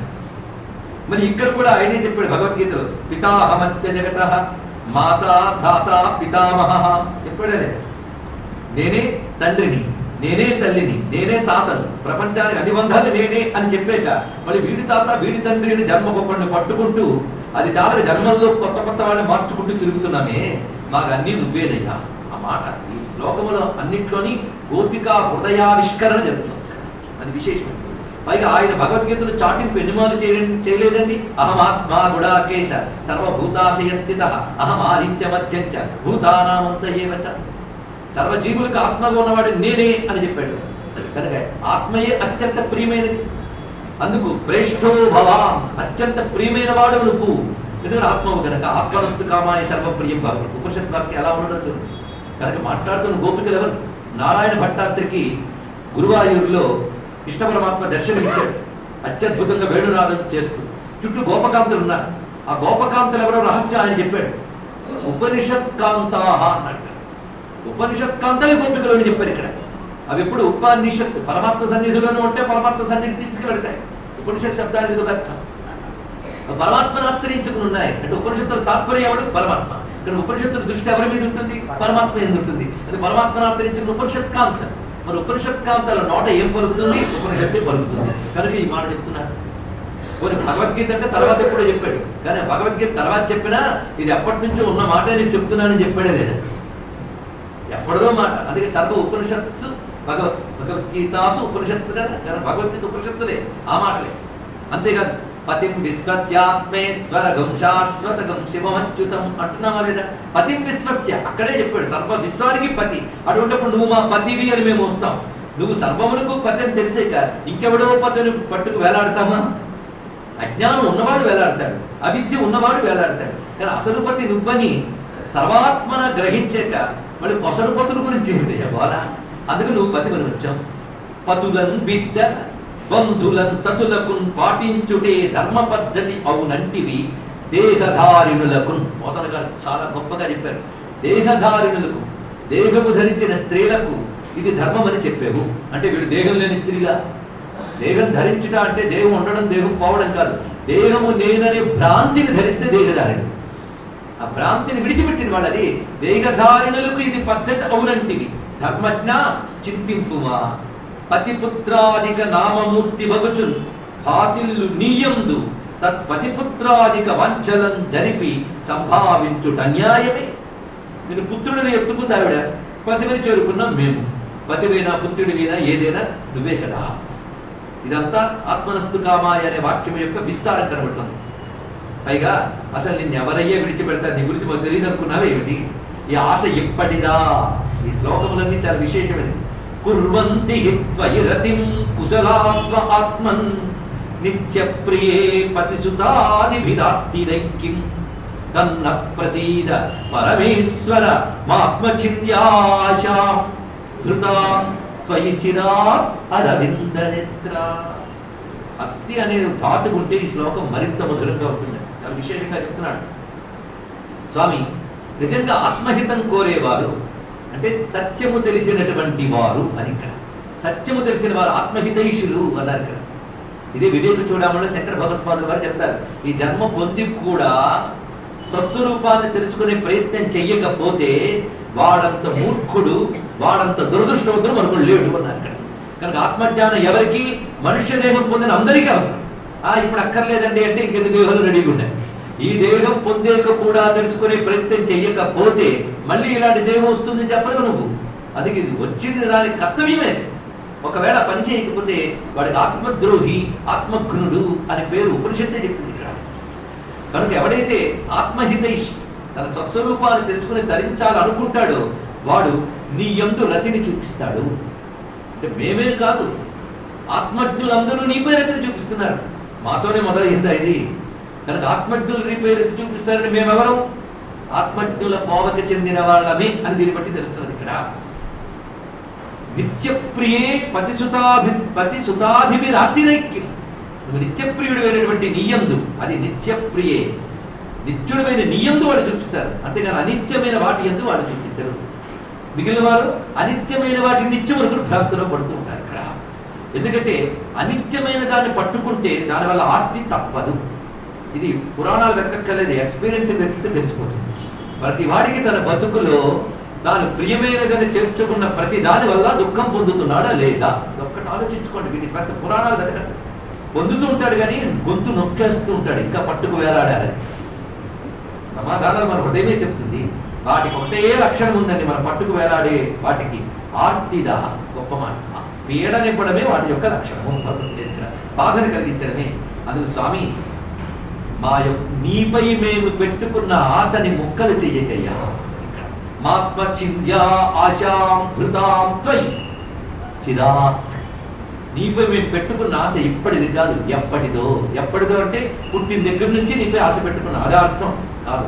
అనేక జన్మల నుంచి నీ కోసం చేసిన సాధన, అప్పటి నుంచి నీ పెట్టుకున్న ఆశ, దాన్ని దూరం చేయకయ్యా. అంతేకాదు, మేము సంసారంలో తిరుగుతున్నామని పేరుకే కానీ మనస్సు ఎప్పుడు దాని మీద లేదు. దీన్ని బట్టి తెలుస్తుంది. ఇక్కడ పద్మపత్రమివాం భసాలా తిరిగేంత వరకు కూడా ఆ మాట వాళ్ళే చెప్తున్నారు. చిత్తం సుఖేన భవతాపహృతం గృహేషు యన్నిర్విశచ్యుత కరావపి గృహ్య కృత్యే పాదౌ పదం నచలతస్తవ పాదమూలాస్యామకథం వ్రజమథో కరభామ కింవా. ఇది గోపికులు మాట్లాడుతున్నారన్న కంటెస్ట్ సందర్భం మనం మర్చిపోతే ఇదంతా ఒక పరమ వైరాగ్యవంతుడైనటువంటి ముముక్షమైన ఆత్మజ్ఞానం మాట్లాడినట్టే. ఒక్కసారి శ్లోకంగా బయటకు తీసి చూస్తే అదే కనబడుతుంది. చిత్తం సుఖేన భవతా అపహృతం. మాకేం మిగిలిందయ్యా అక్కడికి వెళ్ళి సంసారంలో తిరగాలి అంటే? సంసారంలో మనసు పెట్టి తిరగాలి అంటే మనసు పెట్టి లేదు అక్కడ. మనసు ఉంటే మనసు పెట్టి తిరుగుతాం. మనసు ఏమైంది? భవతా అపహృతం. చక్కగా దొంగిలించాం. ఈ దొంగిలించడం రెండు రకాలు. బాధ కలిగేటట్టు దొంగిలిస్తాడు. కొందరు కత్తి చూపించి బెదిరించి లాక్కుంటారు, చాలా బాధ కలుగుతుంది. కానీ తమరు సుఖేన అపహృతం, సుఖంగా దొంగిలించేది. తీసుకున్న వాడికి నీకు సుఖమే మాకు సుఖమే. చాలా బాగుంది ఇక్కడ. అది సుఖేన భవతా అపహృతం. ఎంత అందమైన మాట. అపహరించేసి అయిపోయింది. ఇంకా మాకు ఇక్కడ ఏం మిగిలి ఉన్నాయి? చేతులు కాళ్ళు, అంతే కదా. అవి వాటికి ఏదో వ్యవహారం నడుస్తుంది కానీ వాటి యందు లగ్నము కాలేదు. మా యొక్క మనస్సు నీ వైపు వచ్చింది. ఇక కరవు అవి చేతులు ఏదో గృహకృత్యములు చేస్తూ ఉన్నా అవి కూడా నీవే అన్నారు ఇక్కడ. చేతులను ఎందుకు చెప్పారంటే మా ఆలోచన మా ఆచరణ రెండు నీవే అయిపోయాయి ఇక్కడ. ఇంకా మనస్సు పరమాత్మతో అయిపోయింది. ఇంకా వాడికి ఇంకా ప్రపంచంతో ఏం సంబంధం ఉన్నది? ఈ స్థితి ఉంటే వాళ్ళు ఎలా ఉంటారు? అందులోనే తిరుగుతున్నారు కానీ వాళ్ళ మనస్సు అందులో లేదు. మనసు ఎవరితో ఉంది? నీతో ఉన్నదయ్యా. అందుకు నీ దగ్గరకు వచ్చాక మళ్ళీ ఆ పాదాలు వెనక్కి వెళ్ళవు. చేతుల స్థితి అది, మన స్థితి ఇది. నీ దగ్గరికి వచ్చి మళ్ళీ వెనక్కి వెళ్తారా? వెనక్కి వెళ్దానికి నీ దగ్గరికి వచ్చామా? పాదము పదం నచలతస్తవ పాదమూల. నీ పాద మూలము నుంచి మా పాదములు వెనక్కి వెళ్ళవు. ఇంతకు వెళ్ళి ఏం చేయమంటావు? చాలా గొప్ప మాట. యావ కథం, ఎలా వెళ్ళగలము? వ్రజమతో కరవామ కివ్వ. ఎలా వెళ్ళగలము? వ్రజానికి వెళ్ళి మేము ఓడబడిచేది ఏమున్నది అన్నారు. ఇక్కడికి వెళ్ళి ఏం చేస్తామని చెప్పాలి. అంత గొప్ప మాట. ఏం చేస్తామంటే కర్తవ్యతారాహిత్యం. త్రిపుర రహస్యంలో మొట్టమొదటి మాట వస్తుంది. కర్తవ్యం ఉంటే కర్మ ఉంటుంది, కర్మ ఉంటే జన్మ ఉంటుంది, అది క్రమంగా తీసుకుపోతుంటుంది. కనుక అవిద్యావాసన ఉన్నంత వరకు కర్తవ్యాలు ఉంటూ ఉంటాయి. ఒకరు 95 ఏళ్ళు వచ్చినప్పటికీ కూడా ఇంకా అన్నది ఉందండి, ఇంకేముందండి బతుకు. అక్కడికి మనం లేకపోతే ప్రపంచం మునిగిపోయినట్టు మాట్లాడుతుంటారు. ఏం పర్వాలేదు, పోయినా ప్రపంచం ఎలా ఉంటుంది, ఓడబడిచేది ధరించేది లేదు ఇక్కడ. కేవలం భావిస్తుంటాం ఇక్కడ. కింకరవామ, ఆ మాట రావాలి. తిరిగి వెళ్ళి ఏం చేస్తారు సంసారం? చాలా గొప్ప మాట. ఇదే మనకి రామాయణంలో రామచంద్రమూర్తితో తిరిగి వెళ్ళిపోయినటువంటి అయోధ్య నుంచి రాముడు వెళ్ళిపోతుంటే అనేక మంది వెళ్ళిపోతారు ఆయనతో పాటు. రామచంద్రమూర్తి వాళ్ళందరూ నిద్రపోతున్న సమయంలో తన రథాన్ని గదిలించి వనవాసానికి వెళ్ళిపోతాడు. తిరిగి ఆ మగాళ్ళు అందరూ వస్తారు. వస్తే మీరు రాముడితో వెళ్ళలేదా అన్నారు. వెళ్ళలేదా అని వెళ్ళిపోయాడు. మరి లక్ష్మణుడు వెళ్ళాడు. అంటే ఇంత అయోధ్యలో మగాడు ఆయన ఒక్కడే అనమాట. అంటే ప్రపంచం అక్కర్లేదని పరమాత్మతో వెళ్ళిపోయిన వాడు మగాడు. అంటే వాడు పురుషుడు, వాడు ఉత్తమ జీవుడు. జీవుడు సార్థకం చేసుకున్నాడు ఇక్కడ. మరి తమరు వెనక్కి వచ్చారు.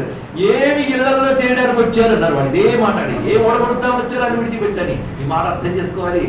ఆయన్ని వదిలి సాధించేది ఏమీ లేదండి ప్రపంచం. అది కింకరవామ అనే మాట అంత విశేషంగా చెప్పారు. పైగా మనము అసలేని విరహాగ్నిలో రగిలిపోతూ ఉంటే కాస్త నిప్పుందనుకోండి, ఆ నిప్పు కాస్త గాలి ఊదితే విరగులుతుంది. శరీరాలు తగలబెట్టుకుని నీలో చేరిపోతాం. నో చేద్వయం విరహజాయుపయుక్త దేహా జానేన యామ పరయో పదవీ సఖే తే. ఓ సఖుడా, ఓ ప్రియమైన వాడా, విరాగ్నితో రగిలి రగిలి నీ ధ్యానంతో దేహాన్ని త్యజించి నిన్ను పొందుతాం. అంతకాలే చ మామేవ స్మరన్ముక్తాకళేవ ప్రయాతి సమద్భావం యాతి పార్థాన చింతయని. అనుచింత, ఈ అనుచింతే చింతన. నీ గురించిన విరహంలో, విరహాశక్తిలో నిన్నే తలంచుకుని నీ చిరునవ్వు, నీ రూపము, నీ వేడుగానము వీటిని తలంచుకుంటూ నువ్వు అనుగ్రహించకపోతే అగ్ని చల్లారక అగ్నిలో దగ్ధమైపోతుంది. విరహాగ్ని దగ్ధమై నిన్నే పొందుతాం. ఎలాగైనా నిన్నే పొందాలి కదా. కనుక ఈ విరహాగ్నిని నువ్వు చల్లార్చవయ్యా చేరదీసి. పైగా నీపై ప్రీతి కలగడం అనేది సహజం, ప్రీతి కలగకపోవడం అసహజం. చాలా గొప్ప విశేషమైన మాట చెప్తున్నారు. భగవంతుడిపై ప్రీతి కలగాలండి, అది సహజం. అది కలిగిందా నీ సహజ స్థితి నువ్వు పొందగలవు. రమణులు ఎప్పుడూ అంటుంటారు, నీ సహజ స్థితిలో నువ్వు పుట్టుని. నీ సహజ స్థితి అంటే నీ స్వస్వరూపం. నీ స్వస్వరూపంకి ఎప్పుడు వెళ్ళగలవు? భగవంతునిపై ప్రీతి కలిగితే. స్వస్వరూపం నీ సహజ స్థితి అయినట్టు ఆయనపై ప్రీతి కూడా నీ సహజ స్థితి కావాలి. ఇక్కడ భగవత్ ప్రీతి లేకుండా ప్రపంచ ప్రీతి ఉన్నంతకాలం అసహజం. అసహజం బంధహేతువు, సహజం మోక్షస్థితి. అది ఇక్కడ చూపిస్తున్నారు. ఆ సహజ స్థితి అనేది ఇక్కడ వివరిస్తూ లక్ష్మీదేవికి కూడా ప్రీతి కలిగించే పాదములు నీకు. అలాంటి పాదాలని ఒక్కసారి ముట్టుకున్నవారు లౌకిక బంధాల దగ్గర ఉండలేరు. ఈ మాట చాలా విశేషమైన మాట. యర్హ్యంబుజాక్ష తవ పాదతలం రమాయా దత్తక్షణం క్వచిదరణ్య జన ప్రియస్య అస్ప్రాక్ష్మత ప్రభృతి నాణ్య సమక్షమంజస్థాతుం త్వయాభిరమితావత పారయామః. వ్యాస భగవానుడి శ్లోక రచనలో ఎంత అందమైనటువంటి ఆర్తిగమనాన్ని చెప్పాడు చూడండి. ఇక్కడ ఇంత మాధుర్యాన్ని నిక్షిప్తం చేశాడు. ఇక్కడ సాక్షాత్తుగా నీ పాదతలము లక్ష్మీదేవి కొరుచుకునేటువంటిది. ప్రేమతో శ్రీ సతి పిసిగడి పాదం, లక్ష్మీదేవి లాలించే పాదం. అలాంటి నీ పాదములపై ప్రీతి కలిగి ఒక్కసారి ముట్టుకుంటే వాళ్ళు మళ్ళీ లోకబంధాల దగ్గర ఉండలేరు. అయినా లోకబంధాల్లో ఉన్నారంటే ముట్టుకోవలసిన విధంగా ముట్టుకోలేదు. ఆ పాదాల బంధం తగిలితే వెళ్ళగలమా అంటే నీ దగ్గరికి వచ్చిన వాళ్ళు వెనక్కి వెళ్ళరు. ఆ మాట గీతలోనే చెప్పాడు. యద్గత్వా నివర్తంతే తద్ధామ పరమం మమ. నా దగ్గరికి వచ్చిన వాళ్ళు తిరిగి వెనక్కి వెళ్ళరు, మళ్ళీ సంసార బంధంలోకి వెళ్ళరు. ఎందుకంటే ఒకసారి వేగించిన గింజ మళ్ళీ మొలకెత్తదు. నన్ను తాకిన జీవుడు మళ్ళీ జన్మించడు. దానికి తగ్గ సంస్కారం ఇప్పుడు చూపిస్తున్నారు. శ్రీర్యత్పదాంబుజరజశ్చకమే తులస్యాలబ్ధ్వాపి వక్షసి పదం కిల భృత్యజుష్టం యస్యా స్వవీక్షణ కృతేన్యసుర ప్రయాసస్తద్వత్వయం చ తవ పాదరజ ప్రపన్నాః. దేవతలు కూడా ఏ తల్లి కటాక్షం కోసం తప్పించిపోతారు. ఏ తల్లి కటాక్షం కోసం దేవతలు తప్పించిపోతారు? మహాలక్ష్మి. అలాంటి మహాలక్ష్మి ఆ వక్షస్థలంలో కూర్చోబెట్టాడు ఆయన. దేవతలు కూడా మన్నించే జగన్మాత మహాలక్ష్మి. ఆవిడ ఎక్కడుంది? ఆయన వక్షస్థలంలో కూర్చోబెడితే ఆయన ఉండొచ్చు కదా. అక్కడ కాకుండా తులసి ఉన్న పాదాలను ఎంచుకుంది ఆవిడ. అలాంటి మహాలక్ష్మి ఎంచుకుంది అంటే ఇక్కడ మనకు చూపిస్తున్న భావం ఏంటో తెలుసా? మన దృష్టిలో అన్నిటికంటే గొప్పది ఏమిటో చెప్పండి. ఇక్కడ కూర్చున్న కృష్ణుడు అని చెప్పచ్చు. ఆఫ్టర్ 8:30 వాట్, ఇది చాలా ప్రధానం. తర్వాత మన దృష్టిలో గొప్పది ఏమిటయ్యా అంటే సంపద. కనుక మన దృష్టిలో ఏమిటి? దేవతలు కూడా సంపదే. అది సురాహాపి. దేవతలు కూడా ఆ తల్లి కటాక్షం కోసమే వెప్పర్లాడుతున్నారు. ఉన్నమాట చెప్పారు. ముందు అన్ని సెటిల్ అయ్యాక తర్వాత చూద్దాం. ఇది కాదు, అది రాదు. కానీ మనందరి తపన సిరి మీదే, హరి మీద కాదు. అలాంటి సిరి ఆయన వక్షస్థలంలో ఉంది. ఆవిడ అక్కడితో తృప్తిపడికి పాదాల దగ్గరికి వెళ్ళాలనుకుంటుంది. అంటే నువ్వు వెంపర్లాడే సంపద కూడా స్వామి పాదాల దగ్గర ఉంది అంటే పాదం ఎంత గొప్పదో తెలుసుకో. అది చెప్పడం ఇక్కడ. అలాంటి మహాలక్ష్మి ఆశ్రయించే పాదములవి. మరి ఆ తల్లి ఆశ్రయించినప్పుడు, ఆ మహాత్ములు యోగులు ఆశ్రయించిన పాదాలను మేము ఆశ్రయించే ఏంటయ్యా మా తప్పు? తన్న ప్రసీద వృజినార్దన తెంఘ్రిమూలం ప్రాప్తా విసృజ్య వసతి స్త్వదుపాసనాశాః త్వత్సుందర స్మిత నిరీక్షణ తీవ్రకామ తప్తాత్మనాం పురుషభూషణ దేహి దాస్యం. సంబోధనలు ఎంత అందమైనవో. వృజినార్దన పురుషభూషణ. నువ్వు మామూలు పురుషుడువా? పురుషోత్తముడివి. పురుషుడికి అలంకారమైనటువంటి వాడవు కనుక నీ పురుషత్వం పురుషోత్తమత్వం. అంతేకాదు వృజినార్దన, సర్వ దోషములను, దుఃఖాలను, పాపాలను పోగొట్టు వాడవు నువ్వు. అలాంటి నీ పాదాలను ఆశ్రయించామయ్యా. ఆశ్రయించామంటే సంపూర్ణ శరణాగతులమై ప్రపన్నులమై ఉన్నాయి. ప్రపన్న శబ్దం పాదరజ ప్రపన్న, నీ పాదధూడికి ప్రపత్తులమైపోయావు. శరణాగతి తత్వాన్ని అంత గొప్పగా చెప్తున్నారు. శరణాగతి అంటే అన్యములు విడిచి పరమాత్మయే సత్యమని స్పృహని శరణాగతి అంటారు. ఇదే రమణుల వారు బోధించారు. శరణాగతి అంటే ఇది తెలియక కొంతమంది ఆత్మజ్ఞానం కంటే శరణాగతి చాలా గొప్పదండి, వాడికి రెండూ అర్థం కాలేదు, మనం అర్థం చేసుకోవాలి. ఒకసారి రమణుల వారి దగ్గరికి కూడా ఆవిడ పెద్దగా దబాయిస్తూ మీరు ఎప్పుడు నేను నేను అని చెప్తారు. అది అర్థం అవడం కంటే శరణాగతి చాలా గొప్పదండి. రమణులు నిదానంగా ఒక్క మాట అడిగారు, శరణాగతి అంటే ఏమనుకుంటున్నావు చెప్పు తల్లి అని. ఏముందండి, ఏ కష్టం వచ్చినా ఆయనే దిక్కు అనుకోవడం, అది కాదు శరణాగతి అన్నారు. చూడండి, అది కాదు, ఏ కష్టం వచ్చినా ఆయనే దిక్కు. సీటు కావాలనే బెర్త్ రిజర్వేషన్ కాకపోయినా ఆయనే. అదే ఆఖరికి శరణాగతి అంటే ఏమిటో చెప్తున్నారు ఇక్కడ. ఆయన తప్ప అన్యము లేని స్థితి, అది ఏకం శరణం వ్రజ అంటే అది మాట కాదు, అది శరణాగతి. అటువంటి వారికి సర్వ పాపేభ్యో మోక్షయిష్యామి అది ఆయన ప్రతిజ్ఞ. అందుకే ప్రపత్తి శరణాగతి అంటే ఇదే. సకృదేవ ప్రపన్నాయ అన్నప్పుడు కూడా కనబడుతున్న భావం అదే. అందుకే ఇక్కడ మాటి మాటికి ఆ మాటలు వివరిస్తున్నారు. ఇక్కడ అంఘ్రిమూలం ప్రాప్త పాదరజ ప్రపన్న, అటువంటి మా పట్ల ప్రసీద, అనుగ్రహించు స్వామి. పైగా మా తీవ్ర కామ ఏమిటో తెలుసా? నిజానికి తీవ్ర కామ తప్త అనే స్థితి మనకు ఉన్నదా? గోపికలను అర్థం చేసుకోవడానికి వాళ్ళ స్థితి తీవ్ర కామ తప్తాత్మన. ఇక్కడ ఆత్మశబ్దానికి హృదయం అని అర్థం. వాళ్ళ హృదయం తప్తమైపోతుంది. దేనితో? తీవ్రమైన కామంతో. ఏమిటా కామం? తత్సుందర స్మిత నిరీక్షణ తీవ్ర కామం. నీ చిరునవ్వును చూడాలనేటువంటి తీవ్రమైనటువంటి కోరికతో కూడిన తపనతో ఉన్న మేము నీ పాదాన్ని శరణ వేయడం. అన్యము విడిచిపెట్టి, తనువు మనువు విడిచి, తనయుల చుట్టాల నాలి విడిచి, సంపదాలి విడిచి, అన్యమెరుగునట్టి అతనిని వారి విడువ ఎట్టివారినైనా అన్నాడు శోభర్. మరి ఆ మాట ఇక్కడ చూపిస్తున్నాడు. పైగా నీ ముఖం ఎంత గొప్పది, నీ స్వరూపం ఎంత గొప్పది. ఇక్కడ రూపమాధుర్యాన్ని వర్ణిస్తున్నాడు. వేణు మాధుర్యం విని వచ్చారు, రూపమాధుర్యాన్ని చూసి ఆనందిస్తున్నారు, లీలామాధుర్యాన్ని తలుచుకుంటున్నారు. ఇక్కడ క్రమంగా తత్వమాధుర్యంలో లీనమవ్వాలి. ఇక్కడ కృష్ణ మాధుర్యం ఎన్ని రూపాలుగా కనబడుతుందో. రూపమాధుర్యం. దీక్షాలకావృత ముఖం తవ కుండల శ్రీ గండస్థలాధర సుధం హసితావలోకం దత్తాభయంచ భుజదండయుగం విలోక్య వక్షశ్రియైకరమణంచ భవామ దాస్య. ఒక్క దీనిలోనే దాసభక్తి, శరణాగతి, సఖ్యభక్తి, ఆత్మనివేదన భక్తి అన్ని శ్లోకాల్లో కనబడుతుంది. దేహి దాస్యం అన్నారు ఇక్కడ. మాకు దాస్యాన్ని ఇవయ్యా. దాస్యము అనగా సర్వసమర్పణ భావంతో పరమాత్మను ఆశ్రయించడం, అహంకార త్యాగమే దాస్యము. మేము నీకు దాసులం అయిపోయాం. ఎందుకంటే నీ ముఖము చక్కటి ముంగురులు వేలాడుతున్న అందమైన కమనీయమైన నీ ముఖము, ఇటు అటు కుండలములో ప్రకాశిస్తున్న నీ ముఖము, పైగా కుండలముల కాంతి చెక్కిళ్లలో ప్రతిఫలిస్తున్నది. పైగా హసితావలోకం, నవ్వుతో కూడిన చూపులు, పైగా చేతులున్నాయే, ఆ రెండు చేతులు కూడా భుజదండ యుగం. ఆ రెండు చేతులు దత్త అభయం, మాకు అభయం ఇవ్వడానికి ఉన్నాయి. విశాల వక్షస్థలం ఉన్నదే, అది వక్షశ్రియైక రమణం. లక్ష్మీదేవి ఆనందిస్తూ నివసిస్తున్నటువంటి చోటదేగా.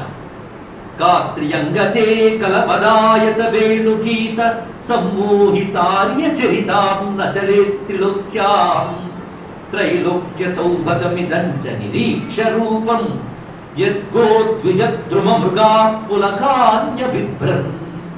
నిన్ను చూసి అన్నీ మర్చిపోవడం అనేది మా ఒక్కరికే అనుకున్నావా? ఒక్కసారి బృందావనంలో చూడు, మిగిలిన వాళ్ళ పరిస్థితి ఉందో. ఇక్కడ గోవులు ఎలా ఉన్నాయి? మైమరచిపోయి నన్ను చూస్తూ ఉన్నాయి. మేతకు బయలుదేరిన గోవులు నీ వేణునాదం విని మేత మర్చిపోయి అలా ఉండిపోయి సాయంత్రం వరకు.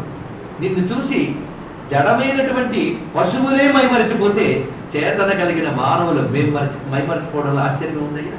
గో ద్విజ, ఇక్కడ ద్విజ శబ్దానికి అర్థము పక్షులు అని అర్థం తీసుకోవాలి ఇక్కడ. ఎందుకంటే బృందావనంలో కనబడుతున్నది. ద్విజ అంటే యోగులు, దీక్షితుల అర్థాన్ని చెప్పుకున్నా సరిపోతుంది. ద్రుమ మృగ, ఆఖరికి జడము అనుకున్నటువంటి చెట్లు కూడా చూడు నీ వేణుగానానికి పరవశించిపోయి హాయిగా నిన్ను చూస్తూ ఉన్నాయి. ఆ పరవశం వాటిలో పువ్వుల రూపంలో, ఫలాల రూపంలో, అకాలంలో కూడా కుసిమిస్తాం చూడు ఇక్కడ. పైగా మృగా, లేళ్ళు మొదలైన జంతువులు, ఇవన్నీ పులకాన్య బిబ్బన్, అవే పులకించిపోతూ ఉంటే మరి మేము అన్నీ విడిచిపెట్టి నీ దగ్గరికి రావడంలో ఆశ్చర్యం ఏమున్నదయ్యా. అంతేకాదు నిన్ను చూసిన వారు, నీ గురించి తెలిసిన వారు ఆర్యధర్మాలన్నీ విడిచిపెట్టి నిన్ను ఆశ్రయించడంలో ఆశ్చర్యము లేదు. ఈ మాట చాలా విశేషమైన మాట. మరి వేదాంతం ఏం చెప్తుంది? కర్మలన్నీ లంపటాలే, కర్మలు విడిచిపెట్టిన వాళ్ళు మాత్రమే పరమాత్మను పొందగలరు అని చెప్పింది కదా ఉపనిషత్ మాట. నివృత్తి మార్గం. కర్మలంపటత్వం ఉన్నంత వరకు జన్మ తప్పదు, కానీ కర్మలన్నీ విడిచిపెట్టడమే ఆర్య మార్గాన్ని విడిచిపెట్టడం. అంటే మన బోటి కాళ్ళకి కాదు, మనం ఎప్పుడు విడిచిపెట్టాం. ఇక్కడ కర్మలు విడిచిపెట్టడం అంటే ధర్మాధర్మములు ఉభయముల్ని విడిచిపెట్టగలిగే స్థితి. అది సామాన్యం కాదు. ఇక్కడ అది మానసికంగా జరగవలసినటువంటి క్రియ, జ్ఞానంతో జరగవలసిన క్రియ. ఆ స్థితిని పొందగలగడం సామాన్యం కాదు. కనుకనే ఆ నివృత్తి మార్గము వస్త్రాలు మార్చితే రాదు, ఎరుకతో రావాలి. అలాంటి ఎరుక వస్తే వస్త్రం మార్చవలసిన అవసరం లేదు. మీరు ఎక్కడున్నా సన్యాస్కృతి చమశాంతో నిష్ఠా శాంతిపరాయ ఆ స్థితి లభిస్తున్నది ఇక్కడ. ఆ స్థితిలో ఉన్నవాడు ఆర్యపథమును విడిచిపెడతాడు. సరిగ్గా చెప్పాలంటే వేద మార్గం నుంచి భ్రష్టత్వం కాదు, అతీతం. తెలిసిన భ్రష్టత్వం వేరు, అతీతం వేరు. ఒడ్డుకు చేరినవాడు పడవ విడిచిపెడితే క్షేమంగా వెళ్ళాడని అర్థం. నదిలో ఉన్నవాడు పడవ విడిచిపెడితే మునిగిపోయాడని అర్థం. తెలుసుకోండి ఇక్కడ. కనుక ఎలాగో విడిచిపెట్టాలి కదా, ఒడ్డుకి వెళ్తే అది ఇప్పుడు విడిచిపెట్టేద్దాం అనకూడదు. ఇక్కడ ఒడ్డుకి వెళితే విడిచిపెట్టచ్చు, మధ్యలో విడిచిపెట్టకూడదు. ఇది గ్రహించాలి ఇక్కడ. కానీ ఎక్కడైనా భక్తిని మోక్షాన్ని సరిగ్గా అర్థం చేసుకోకపోతే భ్రష్టత్వము లాగేస్తుంది. ప్రస్తుతం అలా అర్థం చేసుకున్న చాలా మంది కనబడుతుంటారు మనకి ఇక్కడ. అందుకే కర్మలని ధర్మాలని నిందించే వాళ్ళని ఇక్కడ గ్రహించడానికి వీల్లేదు. అలాంటి పొరపాటు పడకూడదని కృష్ణ పరమాత్మ ఉపదేశం ముందు చేశాడు. ఇక్కడ వీళ్ళు చెప్తున్నది ఏ స్థితిని వర్ణిస్తున్నారో, ఆర్యపథాలను విడిచిపెడతారంటే కృష్ణ పరమాత్మ గీతలో చెప్పిన మాట, త్రైగుణ్య విషయా వేదా నిస్త్రైగుణ్యో భవ ఏనత్యజసి తత్యజ. దేనితో ఇవన్నీ విడిచిపెట్టావో దాన్ని కూడా విడిచిపెట్టారంట. అంటే చిత్తశుద్ధికై కర్మను చేసినప్పుడు చిత్తశుద్ధి పొందిన తర్వాత సహజంగా కర్మ వదిలేయాలి. అప్పుడు కూడా పట్టుకు వెళ్ళాడతావా? అది ఎలాగంటే ఒక ముళ్ళు గుచ్చుకుంటే మరో ముళ్ళుతో తీసాం. ముళ్ళుతోనే తీయాలి కనుక కర్మ బంధాన్ని సత్కర్మలతో తీసే ప్రయత్నం చేసాం. బాగుంది. ముళ్ళుతో తీసేసాక ఎందుకైనా పనికొస్తున్న ముళ్ళు మన జోబులో పెట్టుకు తిరుగుతామా? గుచ్చుకుంటుంది. తీసేసాక దాన్ని తీసేయన్నాడు. అది యానత్యజసి తత్యజ. అటువంటి విషయము. కనుకనే ఆర్యపథాన్ విచలతే. అటువంటి వాళ్ళే నిన్ను చూశాక, నీ గురించి తెలిసాక తస్మిన్ దృష్టే పరావరే విద్యతే హృదయ గ్రంథికి చిద్యతే సర్వసంశయా. ఆ స్థితి పొందిన వాళ్ళు అలా విడిచి వస్తారు కదా. అంతేకాదు మహాత్ములైన వాళ్ళే ఆ స్థితిని పొందుతారు. జడులైన వీళ్ళు ఈ స్థితిని పొందినప్పుడు అక్కడికి మేమే తక్కువయ్యామా? వ్యక్తం భవాన్ వ్రజభయార్తిహరోభిజాతో దేవో యథాది పురుషస్సురలోకగుప్త తన్నో నిధి కరపంకజమార్తబంధో తప్తస్తనేషు చ శిరస్సు చ కింకరీణాం. సర్వశరణాగతి అంటే ఇదేనండి. అసలు నువ్వు వచ్చిందెందుకయ్యా? మాలాంటి వాళ్ళని ధరింపజేయడం కోసం వచ్చేవు. ఎందుకు వచ్చావో పంచేది చెప్పడం. వ్యక్తం భవా, నువ్వు వ్యక్తమైంది దేనికి? ప్రజభయార్తి హరహ, ఈ ప్రజము యొక్క భయాన్ని పోగొట్టడానికి. భయం అంటే ఏంటి? ద్వితీయాద్వై భగవద్భవతి, అద్వైత భ్రాంతి భయం. దాన్ని పోగొట్టడానికి వచ్చినటువంటి వాడు నువ్వు. అందుకే నీతో మాకు అద్వైతం. ప్రజభయార్తి హరహ అభిజాత. నువ్వు అలా పుట్టి వ్యక్తమయ్యావు. ఎలాగూ? వీళ్ళు చూడండి, చాలా చమత్కారులు గోపికలు. వాళ్ళు పూర్తి వేదాంతులు. అలాంటి వేదాంతులైతే కృష్ణుడిపై ప్రేమించి దేహాంతో తిరగదు. అది అడుగుతున్నారు కనుక వేదాంతం కడుపులో దాచుకుని బయటికేమో ఈ కబుర్లు అడుగుతున్నారండి. భక్తి కబుర్లు కడుపు నిండా వేదాంతం. లేకపోతే ఈ మాట ఏమిటి? దేవో యథాది పురుషో సురలోకగుప్త. ఆది పురుష సురలోకగుప్త. ఆది పురుషుడు దేవతల్ని రక్షిస్తాడు. ఎలాగో నువ్వు ప్రజల్లో ఉన్న మమ్మల్ని రక్షించడానికి వచ్చేవు. అంటే ఇక్కడ గోపికల మాటలు చేస్తే కొందరు శృతిరూప గోపికలు, కొందరు ఋషిరూప గోపికలు, కొందరు దేవతారూప గోపికలు భావిందులు ధరిస్తారు. మొత్తం ఒక దేవతలను రక్షించడానికి నారాయణుడు వివిధ అవతారాలు ధరిస్తాడు. అలా వచ్చిన వాడివి నువ్వు కూడా. వచ్చిన వాడివి వచ్చిన పని చేయాలి. మా యొక్క భయాలను పోగొట్టాలి, నీకు ఐక్యాన్ని ఇవ్వాలి. ఐక్యం, ఏకత్వ భావమే ఐక్యం. అంటే ద్వైతరాహిత్యం, అదే అద్వైతం. భక్తి పరంగా అద్వైతాన్ని ఇలా అన్వయించుకోవాలి. ద్వితీయాద్వై భయం భవతి అనే మాట తీసుకుంటే కృష్ణావతారం భయాన్ని పోగొట్టడానికి, అనగా అజ్ఞానాన్ని పోగొట్టడానికే వచ్చినది. పూర్తయిన వీళ్ళ మాటలు. ఈ మాటల సారాంశం మనం గ్రహించితే మాహం బ్రహ్మ నిరాకుర్యాం మామా బ్రహ్మ నిరాకరోత్ అనిరాకర నమస్తు. ఆ వాక్యం ఉపనిషత్ తత్వవేత్తలు సాధకులు ఎప్పుడు కోరుకునేది ఇది, బ్రహ్మము మమ్ములని నిరాకరించకూడదు, మేము బ్రహ్మమును నిరాకరించుకుందుముగాక. ఇది అనుకోమని ఎప్పుడు చెప్తుంటారు ఈ మాట. ఎంత గొప్ప మాట. బ్రహ్మమును మేము నిరాకరించము. మేమేం చేస్తాం నిరాకరించమంటే? పట్టు కూర్చుంటామా? అదే పట్టు కూర్చోడం అంటే అర్థం ఏంటి? అదే మాట్లాడాలి, అదే చింతన చేయాలి, అదే అధ్యయనం చేయాలి. తదేవ చింతయితి తదేవ భాషయితి. అదే మరొకట్లేదు. అదే పని చేస్తుంటే మనం నిరాకరించకుండా ఉండడం. అప్పుడు ఆయన మనం నిరాకరించకూడదు. మేము నిరాకరించకూడదని నీ దగ్గరికి వస్తే మమ్మల్ని నువ్వు నిరాకరించకు. మొత్తం ఉపనిషత్ భావం ఈ మాహం బ్రహ్మ నిరాకుర్యా మా బ్రహ్మ నిరాకరు అనిరాకర నమస్తు అనే భావం ఇందులో కనపడుతుంది. ఎప్పుడైతే ఇలా విలపిస్తున్నారో వాళ్ళు ఏమిటో పరమాత్మ తెలిసిపోయింది. నీ వేణుగానం విన్న సంస్కారవంతులు మళ్ళీ లంపటాలకు పోతారా? అంటే వీళ్ళు జ్ఞానులు లేదా జ్ఞాన భక్తులు లేదా జ్ఞానభక్తికి భిన్నముగా పరా ప్రేమ భక్తులు స్వరూపము. ఇప్పుడు వాళ్ళని స్వామి అనుగ్రహిస్తున్నాడు. అనుగ్రహ విధానం చాలా అద్భుతంగా చూస్తున్నారు. ఇది విక్లవితం తాసాం శృత్వా యోగేశ్వరేశ్వర. మీరు అండర్లైన్ చేసుకుంటారు, గుండెల్లో దాచుకుంటారు ఈ మాట. శృత్వా యోగేశ్వరేశ్వర పరహస్య సదయం గోపి ఆత్మారామోప్యరీ రమత్. అద్భుతమైన మాట. వీళ్ళందరితో ఆయన విరోధించి ఆడుకున్నాడు. ఈ ఆట వల్ల ఆయనకి ఏమైనా ప్రయోజనమా? అలాగని వాళ్ళతో ఆడుతున్నట్టు వాళ్ళ వల్ల తాను ఆనందిస్తున్నట్టు ఆడుతున్నాడు. చూడండి, పెద్దలు పిల్లలతో ఆడుకుంటున్నప్పుడు వాళ్ళకి ఆడుకోవాల్సిన పని లేదు, పిల్లల్ని ఆడించే పని ఉంటుంది. అప్పుడు పిల్లలతో ఆడించేటప్పుడు వీళ్ళేమి అంటనట్టు ఆడుకోరా అని అంటారు. వాడిలాగే వీడు దిగిపోయి వాళ్ళతో ఆడుతున్నట్టే అయ్యో ఓడిపోయేని అయ్యో గెలిచేయని వాళ్ళలాగే ప్రవర్తిస్తాడు. అప్పుడు వాళ్ళకి ఉత్సాహం. అప్పుడు మా నాన్న అమ్మ మాకు ఆడుతున్నారంట. అందుకని పెద్దవాళ్ళలాగే ప్రవర్తించి పిల్లలతో ఆడితే ఏం బాగుంటుందని ఇక్కడ అదే పరమాత్మ కూడా ఏం చేస్తున్నాడంటే ఈ గోపకాంతలతో ఆనందిస్తున్నట్టు లీల చేస్తున్నాడు. నిజానికి భక్తులతో ఆడుకోవడం ఆయనకి ఆనందమేనండి. ఒక విధంగా భక్తులతో ఆడుకోవడం ఆయనకే ఆనందమే. అలా ఆడుకుంటున్నాడు అని భక్తి మార్గంలో భావించవచ్చు. అయితే వీళ్ళతో ఆడుకోవడం వల్ల ఆయనకి ఆనందం వస్తుందని మాత్రం చెప్పడానికి లేదు. ఎందుకంటే ఆత్మారామ చాలా గొప్ప మాట. భాగ్య విషయముల వల్ల ఆనందము పొందవలసిన అవసరం లేనివాడు ఆత్మారాముడు. అఖండమైన సచ్చిదానంద స్వరూపమే స్వస్వరూపమయ్యాక ఇంకా భాగ్య విషయాలలో ఆనందం ఏంటి? అది ఆభాసాన్ని తెలిసి ఇంకా పట్టుకు వేలాడితేమండి. రత్నం అనుకుని రాయి పట్టుకున్నావు, వేలాడుతున్నావు బతుకంతా. ఆ రత్న పరీక్షకుడు వచ్చి తేల్చి పారేశాడు, ఇది రత్నం కాదయ్యా రాయి అని. ఇంకా పట్టుకు వేలాడితే నువ్వు అసలేం రత్నం దొరికే రాయి పట్టుకు వేలాడరు. ఆత్మారాములు ఇంద్రియారాములు కాదు. అందుకు ఆత్మారాముడు. యోగులే ఆత్మారాములై భాగ్య విషయాలు పట్టుకోరే. ఆత్మయే తానే తనందు తాను ఆనందించే పరమాత్మ ఆత్మారాముడు. యోగీశ్వరేశ్వర గొప్ప మాట విషయం. యోగుల్లో గొప్పవాళ్ళని యోగీశ్వరుడు అంటారు. వాళ్ళు కూడా ఎవరిని ఈశ్వరుడిని ఉపాసన చేస్తున్నారు వాడు యోగీశ్వరేశ్వరుడు. ఇది చెప్తున్నవాడు యోగీశ్వరుడు తెలుసు కదా. ఎవరైనా సుఖయోగీశ్వరుడు, ఆయనకు కూడా ఈయన ఈశ్వరుడు. ఏ బ్రహ్మమును పట్టుకుని సుఖుడు యోగీశ్వరుడు అయ్యాడో ఆ బ్రహ్మము చెప్పండి. అందుకే యోగీశ్వరేశ్వర ఆత్మారామ అపి. ఈ అపి శబ్దం ఉందే చాలా విశేషం. కృష్ణ పరమాత్మకి ఈ శబ్దం ఇష్టము, శుకుడికి ఈ శబ్దం ఇష్టం. అజోపి సన్ అవ్యయాత్మ భూతానాం ఈశ్వరోపి సన్. మొత్తాన్ని రాసపంచాధ్యాయంతో అయిపోయి ఏ గుర్తున్న అపి గుర్తుంటుంది. ప్రతి రోజు ఏదో విధంగా వస్తూనే ఉంది మనకి. భగవాన్ అపి దగ్గర నుంచి అపి శబ్దం మళ్ళీ వస్తుంది ఇక్కడ. అదేవిధంగా ఆత్మారామోపి హరిరమత్. తన యందు తానే ఆనందించేవాడు అయినప్పటికీ, యోగీశ్వరేశ్వరుడు అయినప్పటికీ గోపకాంతలను అనుగ్రహించడానికై వారితో విహరిస్తూ విరోధిస్తూ ఉన్నాడు. ఎంత గొప్ప విషయం అండి.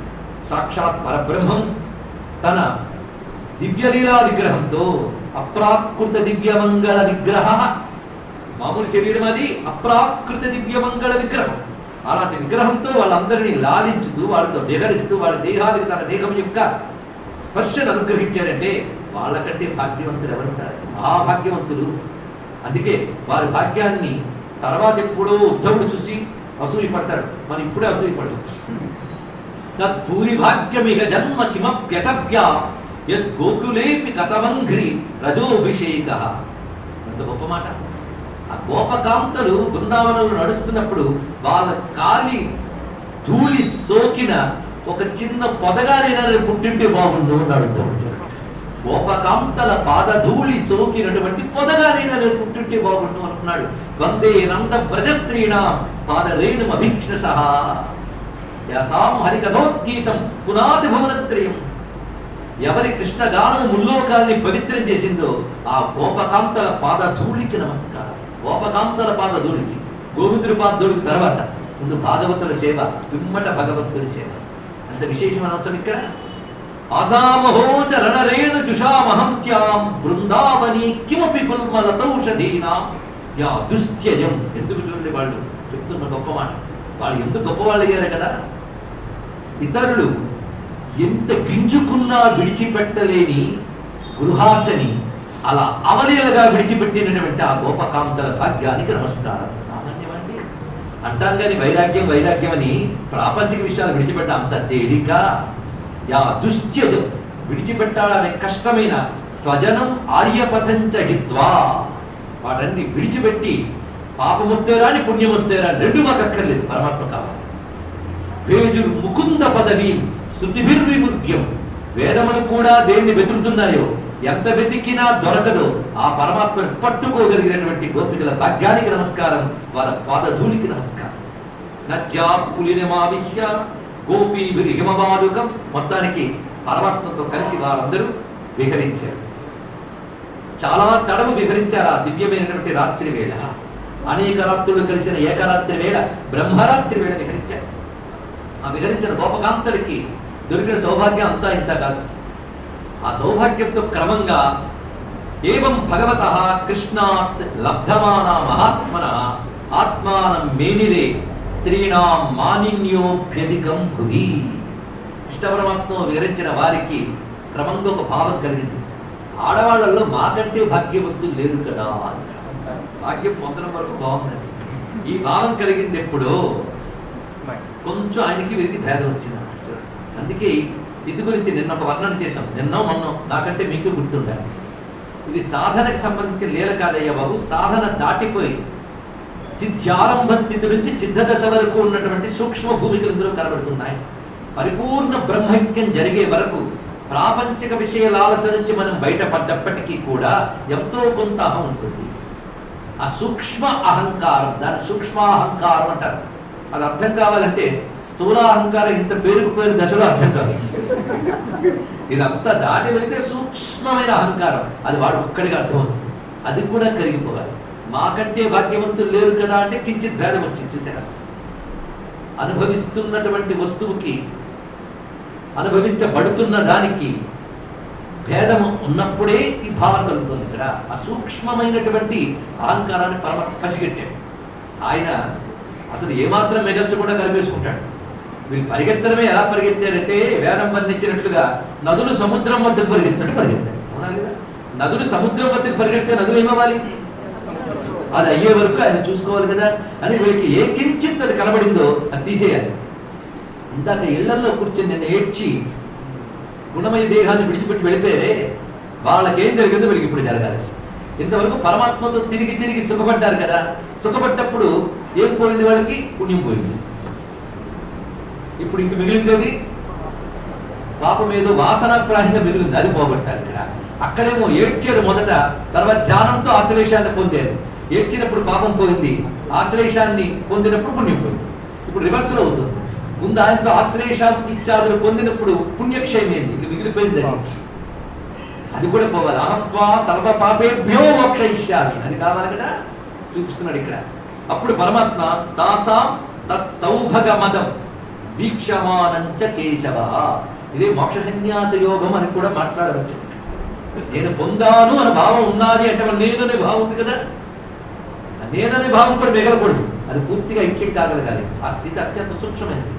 అది తత్ సౌభగ మదం, ఆ సౌభాగ్యం గర్వాన్ని పరమాత్మ పరిశీలించాడు. మరి ఎంత కప్పిపుచ్చుకున్నా ఆయన స్కాన్ చాలా గట్టిగా ఉంటుంది. ఆయన ప్రతిదీ నలుసు కూడా కనబడిపోతుంది.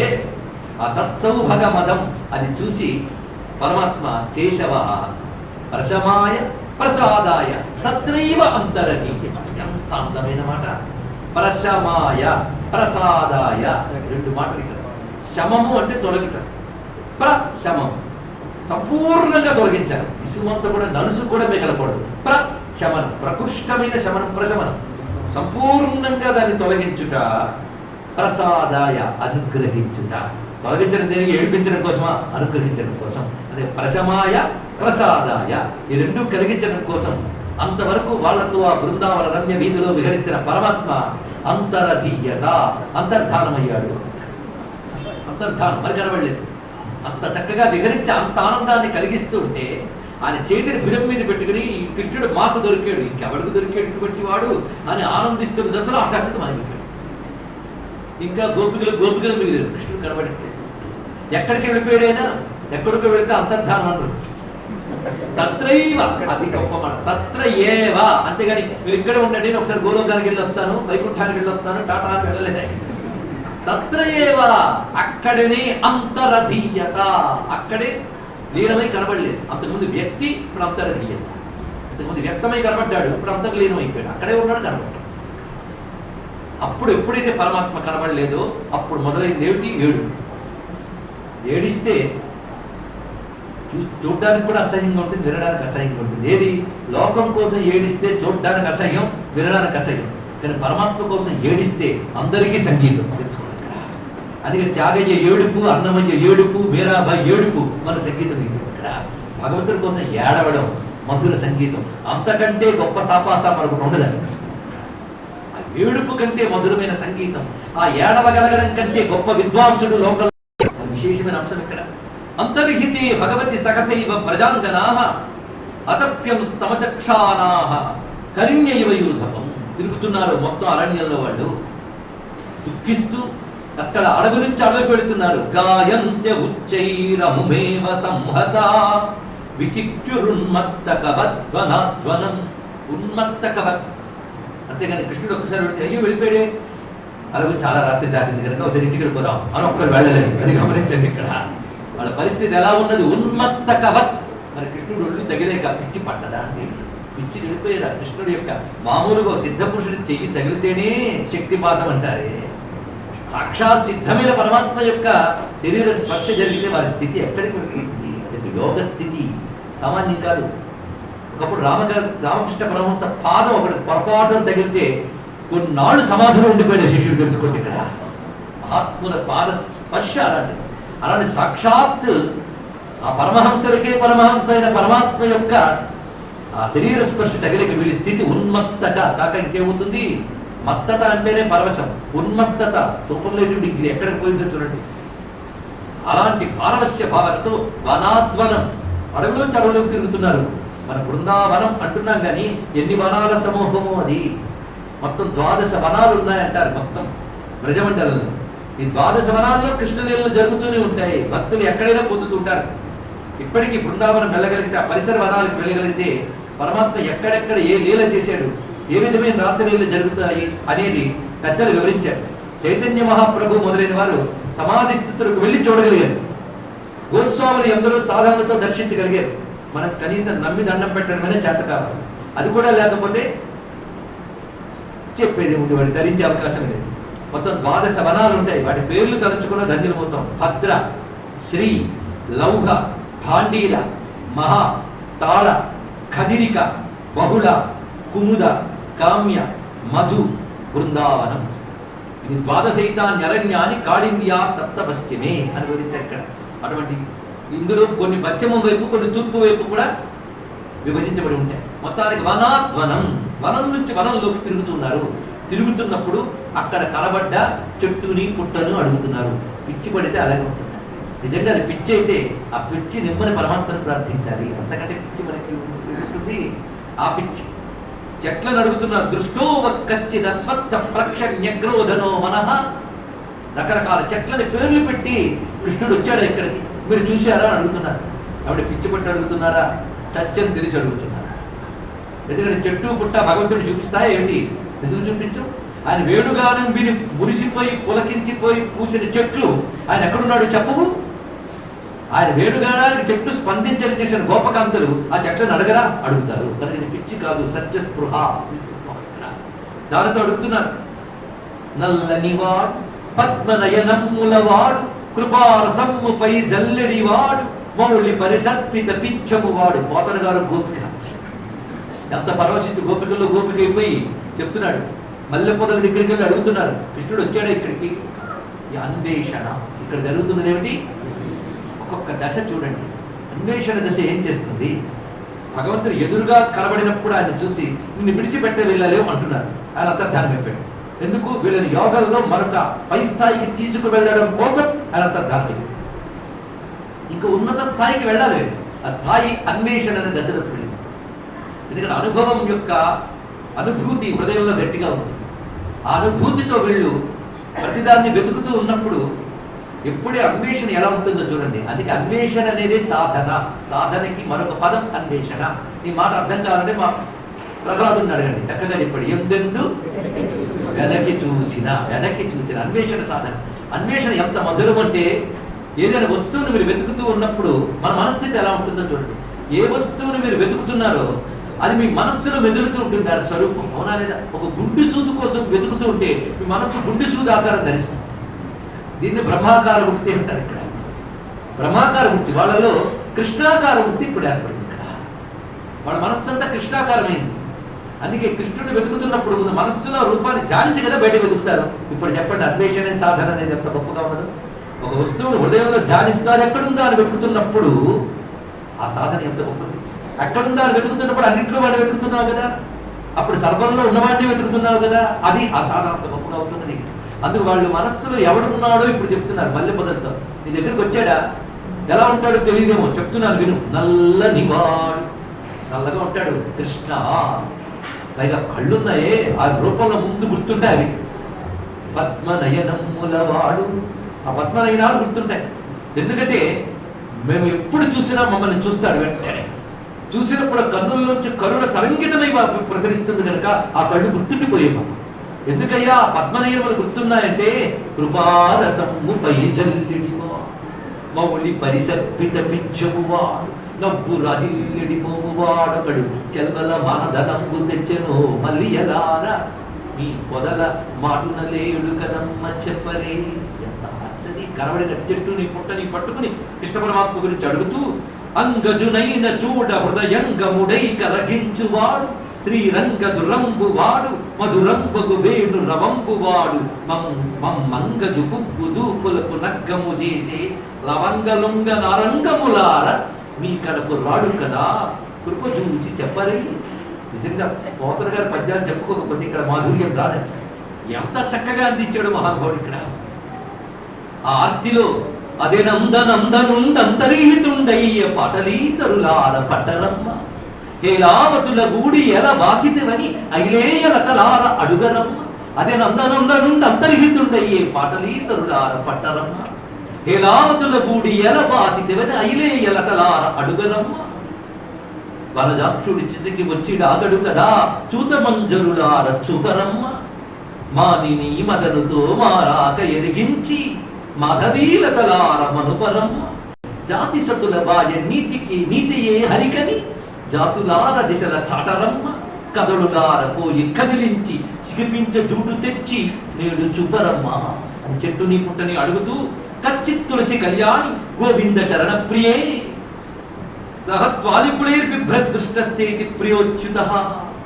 తుమ్మెదలు జుమ్మని ముసురుతూ ఉంటే తులసి అక్కడ ప్రకాశిస్తుంది. ఆ తుమ్మెదలు చూడగల కృష్ణుడు గుర్తించాడు. ఆ తుమ్మెదలు ముసురుతున్న తులసి దళాన్ని తెచ్చుని పెట్టుకుంటాడే. మాలగా అర్చనగా ధారణగా ధరిస్తాడు. ఆయనకి ఎంతో ప్రియమైనటువంటి ఓ తులసి నీ దగ్గరికి వచ్చుంటాడు. ఎందుకంటే ప్రియము కదా. హరిచరణములకు ప్రియమై హరినిను మన్నింప ధన్యమందెడి తులసి హరిని దశ రాడు కదా హరి చెప్పెరిగించి శుభములు అందింపదలే అని తులసిని అడుగుతూ చివరికి చెట్టుని పుట్టని అడిగి చెట్టు పుట్ట ఎక్కడున్నాయో నేలను అడుగుతున్నాడు. ఆ నేల ఏమిటి? బృందావన నేల. సామాన్యమైన నేల అండి. ఆ మట్టి ముట్టుకుంటేనే పుణ్యం. ఆ బృందావనంలో తిరగడం మహాపుణ్యం. అందుకే బృందావనం చూసి గోపికలు అంటున్న మాట సామాన్యమైనది కాదు. ఇక్కడ మా నారాయణ తీర్థుల వారు కొంచెం రావాలి. అందరి భాగవతోత్తముల ఆర్తి గోపికల్లోంచి మనం పెరగలుగుతున్నాము. ఇక్కడ బృందావన మధునామన్యే సఖి బృహదారణ్యమిదం. ఏం మాధవుడు అన్నాడు ఇక్కడ. ఇవాళ మేము ఈ బృందావనాన్ని బృహదారణ్యం అనుకుంటున్నాం అన్నారు. బృహత్ అరణ్యం బృహదారణ్యం పెద్ద అడవి అనుకుంటున్నాం. అదే అర్థం ఇక్కడ. బృహదారణ్యమిదం అంటే ఇది ఉపనిషత్ స్వరూపమే బృందావనము. ఉపనిషత్ స్వరూపం కాదా? ఉపనిషత్తుల్లో వేద్యుడెవడు? వాడు బృందావనంలో దొరుకుతున్నాడు, ఉపనిషత్ వేద్యుడు. సుందరతర వంశనాద సంసూచిత స్వానంద బోధామృతమయ పురుషం. ఆ సుందరమైన వంశనాదం ముందు వినిపించినప్పుడే ఆ వంశనాదం ఎవరిని సూచిస్తోంది? వేణునాదం వింటే ఎవడు దేవుడు చెప్పుమా అని రాలేదు వీడు, అది ఊదిన కృష్ణుని కోసం వచ్చారు వీళ్ళు ఇక్కడ. కానీ వంశనాదం దేన్ని సూచిస్తుంది? స్వానంద బోధామృతమయ పురుషం. యతీశ్వరుడు తప్ప ఎవరు రాయగలరండి ఈ మాట? ఉన్నత శాఖాగ్ర పరానంద నిర్ణయ రసపూర ఫలభారం. ఒక్కొక్క మాట పడ. పుణ్యవతామతి రమణీయం అమరేంద్ర వర్ణిత భూమపదం అవపారం పరిహృత రిపువర్గం పరమయోగి పరిపూర్ణ భావ విశేషోదయం హరిపర భావనయ గోపికా గీతమితి ఫణితం నారాయణ తీర్థ యతినా అన్నారు నారాయణ తీర్థుడు వారు. గోపికలతో ఎంత తాదాత్మ్యం చెంది గోపీ భావాన్ని తన హృదయం చేసుకున్నాడు. అందుకు ఆ నేలకు నమస్కారం చేస్తున్నాడు. కింతే కృతం క్షితితపోవత కేశవాంగ్రి స్పర్శోత్సవోత్పులకితాంగి పులకితాంగరుహైర్విభాసి అభ్యంగిరి సంభవ పురుక్రమ విక్రమాద్వా అహోవరావపుషః పరిరంభణేన. ఏమి పుణ్యాలు చేసుకున్నావమ్మా ఓ భూదేవి?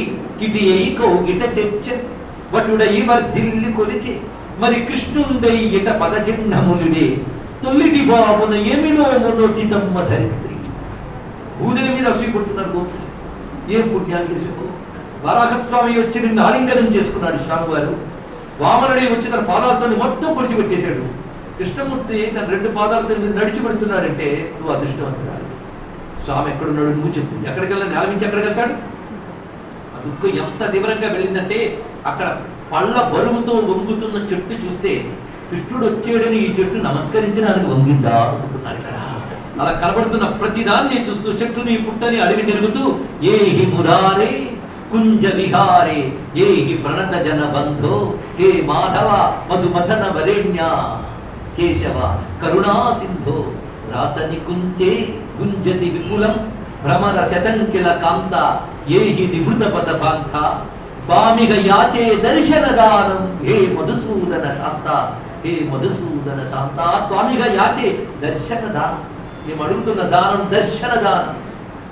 సూరదాస్ అంటాడు కృష్ణుడిని చూసిన వాడు, అందుకే అసలు కళ్ళు లేవు అసలు కన్నుంది. కళ్ళు లేవు అసలు కన్నుంది. కృష్ణుడిని చూసిన కళ్ళుతో ప్రపంచాన్ని ఏం చూస్తాడైనా? అందుకే చలత చిత్తబద్ధ చలత జాగత్ మరత లోచన్ ప్యాస్ అంటాడు మహానుభావుడు. ఇక్కడ నా కళ్ళు నిన్ను చూడాలన్న దాహంతో తహతహలాడిపోతున్నాయా? మరత లోచన్ ప్యాస్, కళ్ళ దాహం నిన్ను చూడాలని. అక్షన్మతాం ఫలమిదం నపరం విధామ. కళ్ళు ముందుకు ఫలితం ఏంటంటే నిన్ను చూడటమే అంటున్నారు గోపికలే అన్నారు ఆ మాట. అలాంటి నిన్ను చూసాము నువ్వు అంతర్ధానం అయ్యో. మళ్ళీ నిన్ను చూడకపోతే కళ్ళ వల్ల ప్రయోజనం ఉండదయ్యా. అసలు నిన్ను చూస్తున్నంత శుభం మాకు భావం కలుగుతుంది. మానవ జన్మ కదా, రెప్పలు పడుతుంటే ఆ రెప్ప పట్ట కాసింత సమయం నిన్ను చూడలేకపోవడం అనే వేదన మేము తట్టుకోలేకపోతున్నాం. ఇది అర్థమవుతుందా అండి?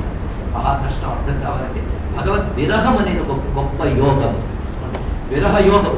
వాత్సల్యాశక్తి, కాంతాశక్తి, ఈ శక్తి, ఆ శక్తి చాలా చెప్పారు. కానీ నారదుల వారి భక్తి సూత్రాల్లో చివరి సూత్రాలకు వచ్చేటప్పటికల్లా వాత్సల్యాశక్తి, సఖ్యాశక్తి, కాంతాశక్తి, దాసాశక్తి చాలా చెప్పి విరహాశక్తి అని చెప్పారు. అన్నిటికంటే గొప్పది విరహాశక్తి, విరహ యోగం. అంటే భగవంతుడి యొక్క వియోగాన్ని తట్టుకోలేదు. ఆ యోగం ఉంటే తప్పకుండా సంయోగం తెలుసుకోవాలి. మనకు భగవంతుడు దూరం అయ్యాడు, అయితే అయ్యాడు, ఏమైంది ఆ స్థితి? అలాంటి ప్రశ్న వేసేవాడికి అసలు భగవత్ విషయం చెప్పకూడదు. ఎందుకంటే రుచి తెలియాలండి. ప్రేమ అనే రుచి తెలిస్తే, ఆ విరహం యొక్క రుచి తెలిస్తే వాడికి అర్థమవుతుంది ఏడు. ఎందుకంటే గోవింద విరహం గొప్ప యోగము. అదే చైతన్య మహాప్రభు ఒక మాట అంటాడు, సంయోగంలో నువ్వు ఒక్క చోట కనబడతావు, విరహంలో అన్ని చోట్ల కనబడతావు స్వామి అన్నాడు. ఎంత విశేషమైన అంశం ఇక్కడ. వియోగ యోగం చాలా గొప్పదండి. ఆ గొప్ప మాట విరహాశక్తి.